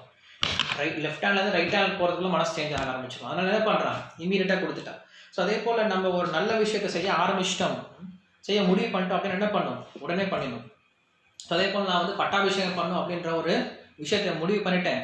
அதனால் நான் இமீடியட்டாக பண்ண முடிவு பண்ணிட்டேன். அதனால் நான் உனக்கு நாளைக்கு பட்டாபிஷேகம் பண்ணுறேன் அப்படின்னு சொல்லிட்டு தசரதன் சொல்லிட்டார். ராமர் வந்து கேட்டுட்டு ரொம்ப பீஸ்ஃபுல்லாக வெளில வந்துட்டு கௌசல்யா கிட்ட போகிறார். ஏன்னா அம்மா கிட்ட ஆசீர்வாதம் வாங்கிட்டு போகலான்னு சொல்லிட்டு கௌசல்யா கிட்ட வராங்க. ஸோ கௌசல்யா வந்து அந்த ராம பட்டாபிஷேகம் நடக்க போகுதுன்னு சொல்லி கேள்விப்பட்ட உடனே உடனே பழைய ட்ரெஸ் எல்லாம் போட்டுட்டு புது ட்ரெஸ், அன்றைக்கி புது ட்ரெஸ்ஸாக போட்டுருக்காங்க. பட் இருந்தாலும் இந்த நல்ல விஷயம் கேட்டவொடனே என்ன பண்ணுறாங்க, மறுபடியும் குளிச்சுட்டு மறுபடியும் புது ட்ரெஸ் போட்டுக்கிட்டு அன்றைக்கி வந்து அவங்களுடைய குடும்பத்தில் இருக்கக்கூடிய திருவாராதன பெருமாளான ரங்கநாதர், ராமர் வழிபட்ட விக்கிரகம் ரங்கநாதர் தான். இன்றைக்கி நம்ம ஸ்ரீரங்கத்தில் பார்க்குறோம் இல்லையா, இந்த ஸ்ரீரங்க விக்கிரகத்தை தான் வந்து ராமர் வழிபட்டார். அவங்களுடைய குல தெய்வமே இந்த ஸ்ரீரங்கநாதர் தான். ஸோ அந்த கௌசல்யா என்ன பண்ணுறாங்க, இந்த ஸ்ரீரங்கநாதருக்கு பெரிய பூஜை எல்லாம் பண்ணிவிட்டு அவங்க வெயிட் பண்ணிட்டு இருக்காங்க. ஸோ ராமர் வந்த பின்னாடி ராமர் வந்து கௌசல்யா கிட்ட ஆசீர்வாதம் வாங்குறாரு. ஆசீர்வாதம் வாங்கின பின்னாடி ராமருடைய முகத்தில் ஒரு சந்தோஷமே கிடையாது. ஸோ கௌசல்யா கேட்குறாங்க, எப்போ உனக்கு பட்டாபிஷேகம் நடக்க போகுது, நீ ஏன் சந்தோஷமே இல்லாமல் இருக்க, உனக்கு பிடிக்கலையா, இந்த பட்டாபிஷேகத்தில் விருப்பம் இல்லையா, என்ன விஷயம் சொல்லு அப்படின்னு சொல்லி கேட்குறாங்க. இப்போ ராமர் சொல்கிறார், என்னம்மா பட்டாபிஷேகம், பாரதம் இல்லாமல் என்னம்மா பட்டாபிஷேகம், நாங்கள் சின்ன வயசுலேருந்து எல்லா காரியத்தையும் ஒன்றாவே பண்ணோம். சின்ன வயசுலேருந்து நாங்கள் பிறந்தது எப்படி பிறந்தோம், நான் ஃபஸ்ட் நாள் பிறந்தேன், அதுக்கு அடுத்த நாள் வந்து பரதன், சத்ருகனன், சுக்ரீவன் 3 பேர் பிறந்தாங்க. பரதன், லக்ஷ்மணன், சத்ருகன் 3 பேர் பிறந்தாங்க. நாங்கள் பிறந்ததுலேருந்து நாங்கள் வளர்ந்ததுலேருந்து எல்லாமே எப்படி தான் பண்ணுறோம், ஒற்றுமையாக தான் பண்ணிகிட்ருக்கோம். சாப்பிட்றதுலேருந்து விளையாடுறதுலேருந்து எல்லாமே ஒற்றுமையாக தான் பண்ணுறோம். ஈவன் கல்யாணம் பண்ணுறது கூட நீங்கள் பார்த்தீங்க அப்படின்னா எப்பயுமே ஒரே இடத்துல கல்யாணம் நடக்காது, ஒரு கல்யாணம் நடக்கும். ஆனால் இங்கே ராமாயணத்தில் பார்த்தீங்க அப்படின்னா ராமர், பரதன், லக்ஷ்மணன், சத்ருகன் 4 பேருக்கும் ஒரே இடத்துல கல்யாணம் நடந்துச்சு, ஒரே சமயத்தில். ஸோ அப்படி கல்யாணம் கூட ஒரே சமயத்தில் தான் நடந்துச்சு எங்களுக்கு. ஸோ அப்படி எல்லாத்துலேயும் நாங்கள் ஒற்றுமையாக சேர்ந்து இருந்துட்டோம். இப்போ என்னம்மா பட்டாபிஷேகம் வந்து பரதனும் சத்ருகனும் இல்லாமல் எப்படியா பட்டாபிஷேகம் பண்ணிக்கிறது அவன்னு சொல்லிட்டு ரொம்ப வருத்தமாக கேட்குறாரு. கேட்ட உடனே கௌசல்யா சொல்கிறாங்களா, ஏன்ப்பா இதெல்லாம் என்கிட்ட கேட்குறல்ல, நீ ஏன் நீ வந்து உங்கள் அப்பா கிட்ட கேட்கல அப்படின்னு சொல்லி கேட்குறாங்க. கேட்ட பின்னாடி அவர் சொல்கிறாரா, இல்லை எனக்கு அப்பா கிட்ட கேட்குற அளவுக்கு தைரியம் கிடையாது, எனக்கு ரொம்ப பயமாக இருக்குது அப்படின்னு சொல்லி சொல்கிறாங்களா. ஸோ கௌசல்யா சொல்கிறா ராமர் கிட்ட, ஏன்ப்பா இவ்வளோ நேரம் பேசிகிட்டு இருந்தால, நீ உங்கள் அப்பா கிட்ட தானே பேசிகிட்டு இருந்த, இந்த காரணத்தை சொல்லி கேட்க வேண்டியதானே, இப்போ பட்டாபிஷேகம் வேணாம்னு சொல்லி கேட்க வேண்டியதானே அப்படின்னு சொல்லி சொல்லும்போது ராமர் சொல்கிறாராம், இல்லைம்மா எனக்கு அந்த அளவுக்குலாம் தைரியம் கிடையாது, அப்பா கிட்ட எதிர்த்து பேசுகிற அளவுக்கு தைரியம் கிடையாது அப்படின்னு சொல்லிட்டு ராமர் சொல்கிறாராம். அப்போ ராமர் சொல்கிறார், நீ போய் கேள, நீ போய் தசரதன் கிட்ட கேள அப்படின்னு சொல்லிட்டு அம்மா கிட்ட கேட்குறாங்க. அவங்க அம்மாவும் சொல்கிறாங்களாம், பாரு இத்தனை வருஷம் நானும் உங்கள் அப்பாவோட சேர்ந்து வாழ்ந்துருக்கேன், ஆனால் ஒரு நாள் கூட உங்கள் அப்பாவை நான் எதிர்த்து பேசுனது கிடையாது, உங்கள் அப்பா என்ன முடிவு எடுக்கிறாரோ அதுதான் என்னுடைய முடிவு, உங்கள் அப்பாவை நான் என்ன எதிர்த்து பேசுறது கிடையாது, அந்த முடிவை மாற்றி பேசுனது கிடையாது. ஸோ அப்படின்னு சொல்லிட்டு அந்த கௌசல்யா சொல்கிறாங்களாம். ஸோ இப்படி வந்து அன்னைக்கெல்லாம் இருந்திருக்காங்க, திருமணமான தம்பதிகள் வந்து அப்படி இருந்திருக்காங்க. இன்னும் நீங்கள் போக போக பார்த்தீங்க அப்படின்னா இந்த அயோத்திய காலத்தில் இன்னும் ஒரு சில விஷயங்கள்லாம் சொல்லுவாங்க, எப்படி வந்து கணவன் மனைவிக்குள்ளார உறவு முறை இருக்கணும் அப்படின்ற விஷயத்த சொல்லும்போது இன்னும் நிறைய நீங்கள் தெரிஞ்சுப்போம் நம்ம இந்த அயோத்திய காலத்தில். ஸோ அப்படி கௌசல்யா வந்து நானும் கேட்க முடியாது, எனக்கும் பயம், உங்கள் அப்பா கிட்ட பேசுறதுக்கு பயம், உங்கள் அப்பா கிட்டக்கூடிய மரியாதைனால உங்கள் அப்பா எது செஞ்சாலும் சரியாக தான் பண்ணுவார், அந்த முடிவை நம்ம ஏற்றுக்கலாம் அப்படின்னு சொல்லிட்டு அவங்க ராமர்கிட்ட சொல்லிட்டாங்க. ஸோ கௌசல்யா கிட்ட விடை பெற்றுட்டு ராமர் வெளில வரார். வெளில வந்து லக்ஷ்மணன் வரார். ஸோ லக்ஷ்மணன் வந்தோடனே ரொம்ப சந்தோஷப்படுறான் லக்ஷ்மணன். அண்ணா நாளைக்கு உனக்கு பட்டாபிஷேகம் நடக்க போதா, நான் கேள்விப்பட்டேன்னு சொல்லிட்டு ரொம்ப சந்தோஷமாக கேட்குறார். ஸோ லக்ஷ்மணன் கிட்ட ராமர் சொல்றார், ஆமாப்பா நாளைக்கு நடக்க போகுது, இந்த பட்டாபிஷேகமே நான் உனக்காக தான் பண்ணிக்கிறேன், நான் இருக்கிறதே உனக்காக தான் இருக்கேன் அப்படின்னு சொல்லிட்டு ராமர் சொல்றார். ஸோ ராமர் எது சொன்னாலும் சும்மா சொல்ல மாட்டார், வெறும் வார்த்தைக்கெல்லாம் சொல்ல மாட்டார், உண்மையாக தான் பேசுவார். ஸோ அப்படி லக்ஷ்மணன் கிட்ட ரொம்ப சந்தோஷமாக தன்னுடைய இந்த செய்தியை வந்து பகிர்ந்துட்டு அதுக்கப்புறம் மறுபடியும் போகிறார். ஸோ சீத்தை தன்னுடைய இருப்பிடத்துக்கு போகிறார். அங்கே சீத்தை இருக்காங்க. ஸோ சீத்தையை கூட்டிகிட்டு அன்னைக்கு பட்டாபிஷேகத்துக்கு முன்னாடி நாள் எப்படி இருக்கணுமா, ரொம்ப நியதியோடு இருக்கணுமா, ரொம்ப ஒரு சில விஷயங்கள்லாம் சடங்குகள்லாம் கடைபிடிக்கணும். ஸோ என்ன பண்ணுறாங்க, 2 பேரும் சேர்ந்து கோயிலுக்கு போயிட்டாங்க. அவங்களுடைய கோயிலான ஸ்ரீ ரங்கநாதர் கோயில். அந்த ரங்கநாதர்னா இன்றைக்கி இருக்கக்கூடிய திருச்சி கிடையாது, அன்றைக்கி ரங்கநாதர் வந்து அயோத்தியில் தான் இருந்தாங்க. ஸோ ராமர் வழிபட்ட தெய்வமே அந்த ரங்கநாதர் தான். அவங்களுடைய வம்சாவளியாக வந்த தெய்வமே, அந்த குல தெய்வமே அவங்களுக்கு ரங்கநாதர் தான். ஸோ அந்த ரங்கநாதர் தான் இன்றைக்கி நம்ம இங்கே ஸ்ரீரங்கத்தில் வச்சு வழிபட்டு இருக்கோம். அதே ரங்கநாதருடைய விக்கிரகம் தான் இங்கே வந்திருக்கு. அது எப்படி வந்துச்சு அப்படின்னு நம்ம அதுக்கப்புறம் வரக்கூடிய நாட்களில் பார்க்கலாம். ஸோ அந்த ரங்கநாதருக்கு வந்து பூஜை பண்ண ஆரம்பிக்கிறாங்களாம். அந்த பூஜை பண்ண ஆரம்பிக்கும் போது அங்கே ராமர் என்ன பண்ணுறாரு, உட்காந்து பூஜை பண்ணுறார். தன்னுடைய மனைவி என்ன பண்ணுறாங்க, உட்காந்துட்டு தன்னுடைய ராமருக்கு பூஜைக்கெல்லாம் ஹெல்ப் பண்ணுறாங்க. ஸோ இதுக்கு தான் திருமணம் நடந்துச்சு. திருமணம் அப்படிங்கிறதுக்கான மிக முக்கியமான காரணமே என்னது, கணவன் ஈடுபடக்கூடிய ஆன்மீக செயல்களில் மனைவி என்ன பண்ணணும், உதவிகரமாக இருக்கணும். இதுதான் திருமணம் நடக்குது. ஸோ திருமணத்துடைய மிக முக்கியமான ஒரு நோக்கமே என்னதான், இதுதான். கணவன் மனைவி 2 பேரும் சேர்ந்து என்ன பண்ணுறாங்க, பகவானுக்கு சேவை பண்ணுறாங்க. இதுதான் திருமணமே நடந்துச்சு.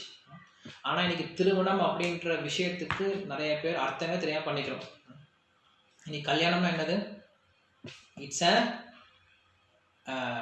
என்ன சொல்றது, லைசன்ஸ் ஃபார் செக்ஸ் லைஃப், அவ்வளோதான். எனக்கு ஆசை இருக்குது, நான் அனுபவிக்கணும், அதுக்காக நான் ஒரு பொண்ணை கல்யாணம் பண்ணிக்கிறேன். அதே மாதிரி பொண்ணு நினைக்கிறேன், என்ன ஒருத்தன் பாதுகாக்கணும், எனக்கும் சுகம் வேணும், அதனால் நான் ஒரு ஆணை தேர்ந்தெடுத்துக்கிறேன், அவ்வளோதான். ஸோ இதுக்கு தான் கல்யாணம் நடந்துகிட்ருக்கு. இதுக்கு கல்யாணம் நடக்கும்போது என்ன ஆகுது, எப்போ இதில் பிரச்சனை வருதோ என்ன ஆகுது, அப்போ உடஞ்சி போயிடுது, குடும்பம் உடஞ்சி போயிடுது. கணவனுக்குன்னு ஒரு விருப்பம், மனைவினுக்குன்னு ஒரு விருப்பம், இந்த 2 பேரும் சேர்ந்து வரும்போது ஒருத்தருடைய விருப்பம் இன்னொருத்தருடைய விருப்பத்தோட ஆகுது, கிளாஷ் ஆகுது. அப்படி கிளாஷ் ஆகும்போது பிரிஞ்சு போயிடுறாங்க. ஆனால் உண்மையில் வேத கலாச்சாரம் பிரகாரம் திருமணம் ஏன் நடக்குது அப்படின்னா இந்த ஒரே ஒரு காரணம் தான். திருமணம் அப்படிங்கிறது கணவன் மனைவி 2 பேரும் சேர்ந்து இருந்து அவங்களுக்கான ஒரே ஒரு குறிக்கோள் என்ன அப்படின்னா, பகவானுக்கு சேவை பண்ணணும். இதுதான் அவங்களுடைய குறிக்கோளாக இருந்துச்சு. ஸோ அவங்களுடைய வீடு எப்படி இருந்துச்சு, கோயிலாக இருந்தது. அவங்க வீட்டில் இருக்கக்கூடிய ஒரே ஒரு விஷயம், அவங்க கணவன் மனைவி 2 பேருக்கு இருக்கக்கூடிய ஒரே ஒரு கோல் என்ன அப்படின்னா, பகவானுக்கு சேவை பண்ணணும் அப்படின்ற ஒரு கோல் தான். ஸோ அந்த கோல் இருக்கும்போது என்ன ஆகுது, கணவன் மனைவி 2 பேரும் சேர்ந்து சேவை பண்ண ஆரம்பித்தாங்க. இப்போ ஃபேமிலி ரொம்ப பீஸ்ஃபுல்லாக போயிட்டு இருந்துச்சு. உதாரணம் சொல்ல போனோம் அப்படின்னா, நீங்கள் ஒரு சென்டர் பாயிண்ட்டை வச்சுட்டு ஒரு ரவுண்டு வரையலாம், அதுக்கு மேலே இன்னொரு ரவுண்டு வரையலாம், அதுக்கு மேலே இன்னொரு ரவுண்டு வரையலாம், இன்னொரு ரவுண்டு வரையலாம் அப்படின்னு நீங்கள் என்ன பண்ணலாம், ஒரு 100 ரவுண்டு வரைஞ்சிட்டு போகலாம். ஒரே ஒரு சென்டர் பாயிண்ட் வச்சுக்கிட்டு நீங்கள் ரவுண்டாக போட்டு போயிட்டே இருக்கலாம், ஒன்றுக்கு ஒன்று கிளாஷ் ஆகாது. பட் அதே நீங்கள் நிறைய சென்டர் பாயிண்ட் வச்சுக்கிட்டு நீங்கள் ரவுண்டு வரைய ஆரம்பிச்சிங்க அப்படின்னா ஒரு சர்க்கிளும் இன்னொரு சர்க்கிளும் என்ன ஆகும், இன்டர்செக்ட் ஆகும். ஸோ அதே போல் நம்ம ஃபேமிலிலையும் ஒரே ஒரு சென்டர் பாயிண்ட் இருக்கும், நம்மளுக்கு ஒரு சென்டர் ஆஃப் இன்ட்ரெஸ்ட் இருக்கும். அந்த ஒரு சென்டர் ஆஃப் இன்ட்ரெஸ்ட் இருந்துச்சு அப்படின்னா நம்ம அதை சுற்றி எவ்வளோ வேணால் எக்ஸ்பேண்ட் ஆகிட்டு போயிட்டே இருக்கலாம். அந்த ஒரு சென்டர் ஆஃப் இன்ட்ரெஸ்ட் இல்லாமல் ஒவ்வொருத்தருக்கும் ஒரு பர்சனல் சென்டர் ஆஃப் இன்ட்ரெஸ்ட் இருந்துச்சு அப்படின்னா அங்கே கிளாஷ் தான் வரும். உங்கள் கம்பெனி மாதிரி தான். கம்பெனியில் பார்த்தீங்க அப்படின்னா எல்லா விதமான எம்ப்ளாயீஸுக்கும், எல்லா விதமான கிரேடில் இருக்கக்கூடிய எம்ப்ளாயீஸுக்கும் ஒரு சென்டர் ஆஃப் அட்ராக்ஷன் இருக்கும். என்னது, கம்பெனியினுடைய டெவலப்மெண்ட், கம்பெனியை முன்னேற்றணும் அப்படின்ட்டு. ஸோ அப்போ என்ன பண்ணுறாங்க, எல்லாருக்கும் ஒரே ஒரு ஸ்பெசிஃபிக் கோல் தான் இருக்குது. என்ன கோலு, கம்பெனி வளரணும், அவ்வளோதான். அந்த ஒரு கோலோடு அவங்க எப்போ வேலை பண்ண ஆரம்பிக்கிறாங்களோ அப்போ என்ன ஆகும், ஸ்மூத்தாக போயிட்டுருக்கும். அப்படி இல்லாமல் என்னுடைய கோல் வேறு, உன்னுடைய கோல் வேலை, நான் உழைக்கிறதோடைய கோல் வேறு, நீ உழைக்கிறதோடைய கோல் வேலை அப்படி இருந்துச்சு அப்படின்னா அங்கே எம்ப்ளாயிஸ்குள்ள சண்டை தான் வரும், அங்கே வந்து கோஆப்ரேஷன் இருக்காது. ஸோ அதே போல் ஃபேமிலிலையும், ஃபேமிலி லைஃபாக இருந்தாலும் சரி, இல்லை இந்த உலகத்தில் வரக்கூடிய மக்களுக்கு மத்தியிலும் சரி, எப்போ ஒரு centre of point of interest இருக்கோ அப்போ தான் என்ன ஆகும், அங்கே வந்து பீஸ்ஃபுல்லான கோஆப்ரேஷன் இருக்கும், அங்கே வந்து சேர்ந்து வாழக்கூடிய அந்த தன்மை இருக்கும். அப்படி இல்லைன்னா there will be clash always. So அதான் இங்கே வந்து காட்டுறாங்க, கணவன் மனைவி 2 பேர் சேர்ந்து வராங்க அப்படின்னா அதுக்கு இருக்கக்கூடிய மிக முக்கியமான காரணமே இதுதான். 2 பேரும் சேர்ந்து ஆன்மீகத்தில் கிருஷ்ணருக்கு, பகவானுக்கு சேவை பண்ண ஆரம்பிக்கணும். அந்த சேவை அப்படிங்கிறது, அந்த பக்தி 2 பேரும் சேர்ந்து சேவை பண்ணுறதுக்காக வரல அப்படின்னா கணவன் மனைவிக்குள்ளார கண்டிப்பாக எப்பயும் பிரச்சனை வந்துட்டே தான் இருக்கும். ஒரு காமன் கோல் ஆஃப் இன்ட்ரெஸ்ட் நீங்கள் உற்பத்தி பண்ணிக்கோங்க. எந்த ஒரு விஷயமா இருந்தாலும் சொல்லுங்க, என்ன பண்ணவங்களுக்கு ஒரு காமன் கோல் ஆஃப் இன்ட்ரெஸ்ட் இருக்கணும். பேசி பாருங்கள், உட்காந்து கேளுங்க. ஓகே, நம்ம ஃபேமிலி இருக்குது, நம்ம ஃபேமிலியோடைய கோல் என்னது, நம்ம எதை நோக்கி போகிறோம், நம்மளோட centre of point of interest என்னது, நம்ம எதுக்காக இதெல்லாம் செஞ்சிட்ருக்கோம். இது கணவன் வேலைக்கு போகிறாரு, வராரு, சாப்பிட்றாரு, தூங்குறாரு, டிவி பார்க்குறாரு, கொஞ்சம் நேரம் வந்து இன்பம் அடைகிறாரு, தூங்கிறாரு. மனைவி என்ன பண்ணுறாங்க, ஏதோ வராங்க, செய்கிறாங்க, படுக்கிறாங்க, தூங்குறாங்க. இப்படி இருந்துச்சு அப்படின்னா வெறும் ஹோட்டல் மாதிரி போயிடும். இதுக்கு பேர் ஃபேமிலி லைஃப் கிடையாது. ஓகே, நான் என்ன பண்ணுறேன், நீ என்ன பண்ணுற, நம்ம எதுக்காக இதை பண்ணுறோம், நம்ம குழந்தைகள் எதுக்காக வளர்க்குறோம், அதோடைய கோல் என்னது. ஸோ அல்டிமேட்டாக இந்த கோலை செட் பண்ணால் நம்ம வாழ்க்கையை வாழ்ந்துட்டு இருந்தோம் அப்படின்னா அந்த வாழ்க்கையானது ஒரு பிரயோஜனமே இல்லாமல் போயிடும். ஒரு வண்டி வாங்கிட்டோம் அப்படின்னா வண்டியில் ட்ராவல் பண்ணிகிட்டு இருக்கோம். ட்ராவல் பண்ணுறோம் அப்படின்னா எங்கே ட்ராவல் பண்ணுறோம் தெரில சார். எதுக்கு ட்ராவல் பண்ணுறோம் தெரில சார். எந்த கோல் அடைய போகிறீங்க தெரில சார். ஆனால் என்ன பண்ணுறோம், ட்ராவல் பண்ணிகிட்டே இருக்கோம். ஸோ அந்த மாதிரி போயிடும். மனித வாழ்க்கையில் ஒரு கோல் இல்லாமல் நம்ம செயல்பட்டு இருந்தோம் அப்படின்னா அந்த மாதிரி பிரயோஜனமே இல்லாத ஒரு ட்ராவலிங்காக மாறி போயிடும். ஸோ மனித வாழ்க்கையோட கோல் என்னது, அவங்களுக்கு ரொம்ப நல்லா தெரியும். திருவள்ளுவர் சொல்லியிருக்கார், பிறவி பெருங்கடல் நீந்துவர் நீந்தாதார் இறைவனடி சேராதான்னு சொல்லியிருக்கார். ஸோ மனிதனுடைய குறிக்கோள் அப்படிங்கிறது 4 குறிக்கோள் இருக்குது. தர்ம, அர்த்த, காம, மோக்ஷம் அப்படிங்கிறது. இறுதியில் மனிதனுடைய குறிக்கோள், மனித சமுதாயத்தோட குறிக்கோள் என்ன அப்படின்னா மோக்ஷம் அப்படிங்கிறது தான். அந்த மோட்சத்தை நோக்கி என்ன பண்ணணும், நம்மளுடைய செயல்பாடுகள் இருக்கணும். நம்முடைய தினசரி செயல்பாடுகள் அந்த மோட்சத்தை நோக்கி இருக்க வேண்டியதாக இருக்கணும். ஸோ அப்படிப்பட்ட செயல்பாடுகள் நம்ம செய்ய ஆரம்பிக்கணும். ஸோ அதனால வேதம் என்ன பண்ணுது, நம்மளுக்கு அப்படிப்பட்ட செயல்கள் தான் சொல்லிக் கொடுக்குது. நான் நேற்று சொன்னேன் இல்லையா, மனிதனுடைய மிக முக்கியமான ஒரு குணம், ஃபஸ்ட்டு செய்ய வேண்டிய மனிதனுடைய கடமை என்ன அப்படின்னா காலையில் சீக்கிரம் எந்திரிக்கணும். காலையில் சீக்கிரம் எந்திரிச்சோடனே குளிச்சுட்டு ஆன்மீக காரியங்களை ஈடுபடணும். அதுக்கப்புறம் குருவுக்கு சேவை பண்ணணும். அதுக்கப்புறம் மனைவியானவள் கணவனுக்கு சேவை பண்ணணும். கணவனானவன் தன்னுடைய குருவுக்கு சேவை பண்ணணும். அந்த குரு பகவானுக்கு சேவை பண்ணுறார். ஸோ இப்படி சமுதாயம் முழுக்க எப்படி தான் இருந்துச்சு அப்படின்னா எல்லாரும் சேர்ந்து சேவை பண்ணுறாங்க, இறுதியில் பகவானை திருப்திப்படுத்துகிறாங்க. அப்படி பகவானை திருப்திப்படுறதுனால எல்லாரும் சந்தோஷமாக இருக்காங்க. One centre of attraction, one centre point இருந்துச்சு. அந்த ஒரு சென்டர் பாயிண்ட் என்னது பகவான். அவருக்கு எல்லாம் என்ன பண்ணுறாங்க, எல்லாரும் சேர்ந்து சேவை பண்ணுறாங்க. சுற்றி இருக்கவங்க எல்லாரும் பகவானுக்கு சேவை பண்ணுறாங்க. அப்போ என்ன ஆகுது, எல்லாமே பீஸ்ஃபுல்லாக போயிட்டுருக்கு. சொசைட்டி எப்படி இருக்குது, பீஸ்ஃபுல்லாக போயிட்டுருக்கு. எப்போ நிறைய centre of point of attraction வருது அப்படின்னா ஆகுது, ஒருத்தரோட இன்ட்ரெஸ்ட்டு இன்னொருத்தரோட இன்ட்ரெஸ்டோட கிளாஷ் ஆகுது. அப்போ தான் நமக்கு எல்லா விதமான பிரச்சனையும் வருது. ஸோ இதுதான் வந்து நம்ம ராமாயணத்துலேயே பார்க்குறோம். ஸோ இப்போ என்ன பண்ணுறாங்க, சீத்தை வந்து உட்காந்துட்டு ராமருக்கு ஒவ்வொன்றா எடுத்து கொடுக்குறாங்களா. ராமர் என்ன பண்ணுறாரு, தூபம் காட்டுறது, சாமரம் வீசுறது எல்லாம் பண்ணிகிட்டு இருக்காங்களா. ஸோ பண்ணிகிட்டு இருக்கும்போது சீத்தை என்ன பண்ணுறாங்க, அந்த ரங்கநாதரை பார்க்கல, அந்த ரங்கநாதருக்கு சேவை பண்ணக்கூடிய ராமரை பார்க்குறாங்களாம். ஏன்னா மனைவிக்கு ரொம்ப முக்கியமான கடமை கடவுளை விட அவங்களுடைய கணவனுக்கு சேவை பண்ணுறது தான். நீங்கள் மகாபாரதத்துலேயும் பார்த்தீங்கன்னா இந்த ஒரு கதை இருக்கும். ஒரு மனைவியினுடைய மிக முக்கியமான கடமை என்ன அப்படின்னா ஃபஸ்ட்டு அவங்களுடைய கடமை தன்னுடைய கணவனுக்கு சேவை பண்ணுறது தான். ஸோ அப்படி தன்னுடைய கணவனான ராமர் எப்படி பகவானுக்கு சேவை பண்ணுறாரு, கணவனுக்கு சேவை பண்ணணும் அப்படின்னா அந்த கணவன் என்ன பண்ணணும், பகவானுக்கு சேவை பண்ணக்கூடிய கணவனாக இருக்கணும். சும்மா ஊதாரித்தனமாக இருக்கக்கூடிய கணவன் கிடையாது. அந்த சீத்தை என்ன பண்ணுறாங்க, தன்னுடைய கணவனான ராமர் எப்படி வந்து பகவானுக்கு சேவை பண்ணுறாங்க அப்படின்னு சொல்லி பார்க்குறாங்க. அந்த ராமருடைய அழகை பார்த்துட்டு, அவர் எப்படி பகவானுக்கு சேவை பண்ணக்கூடிய அழகை பார்த்துக்கிட்டு சீத்தை பார்த்துட்டே இருக்காங்க. சேவை முடிச்சிட்டார், ராமர் முடிச்சிட்டார். அன்னைக்கு அந்த இரவை வந்து அங்கேயே கழிக்கிறாங்க, கோயிலே தூங்குறாங்க. ஏன்னா அடுத்த நாள் காலையில் பூஜை எல்லாம் இருக்குது, யஜ்யம்லாம் இருக்குன்னு சொல்லியிருக்காரு வசிஷ்டர். அதனால் என்ன பண்ணுறாங்க, அன்றைக்கி நைட்டு அங்கேயே படுத்து தூங்கிட்டாங்க. ரொம்ப எளிமையாக கையை கீழே வச்சு தூங்கிட்டாங்க. ஸோ அடுத்த நாள் காலையில் எழுந்திரிச்சு குளிச்சுட்டு அவங்களுடைய பட்டாபிஷேகத்துக்கு ரெடியாக போகிறார் ராமர். இந்த பக்கம் ஒரு கதை போயிட்டுருக்கு. அதுக்கு அடுத்த பக்கம் மறுபடியும் வால்மீகி ரிஷி இதோட கதையை நிறுத்திட்டார். மறுபடியும் ஃப்ளாஷ்பேக் போகிறார். மறுபடியும் 3ஆவது நாள் நைட்டுக்கு போகிறார். இன்னொரு பாட்டு காட்டுறார், இன்னொரு சீனை காட்டுறார், என்ன நடக்க போகுது அப்படின்ட்டு. ஸோ அதை நம்ம நாளைக்கு பார்க்க ஆரம்பிக்கலாம். அயோத்தியா காண்டத்தினுடைய மிச்ச பாதையை நம்ம நாளைக்கு பார்க்க ஆரம்பிக்கலாம். ஹரே கிருஷ்ணா.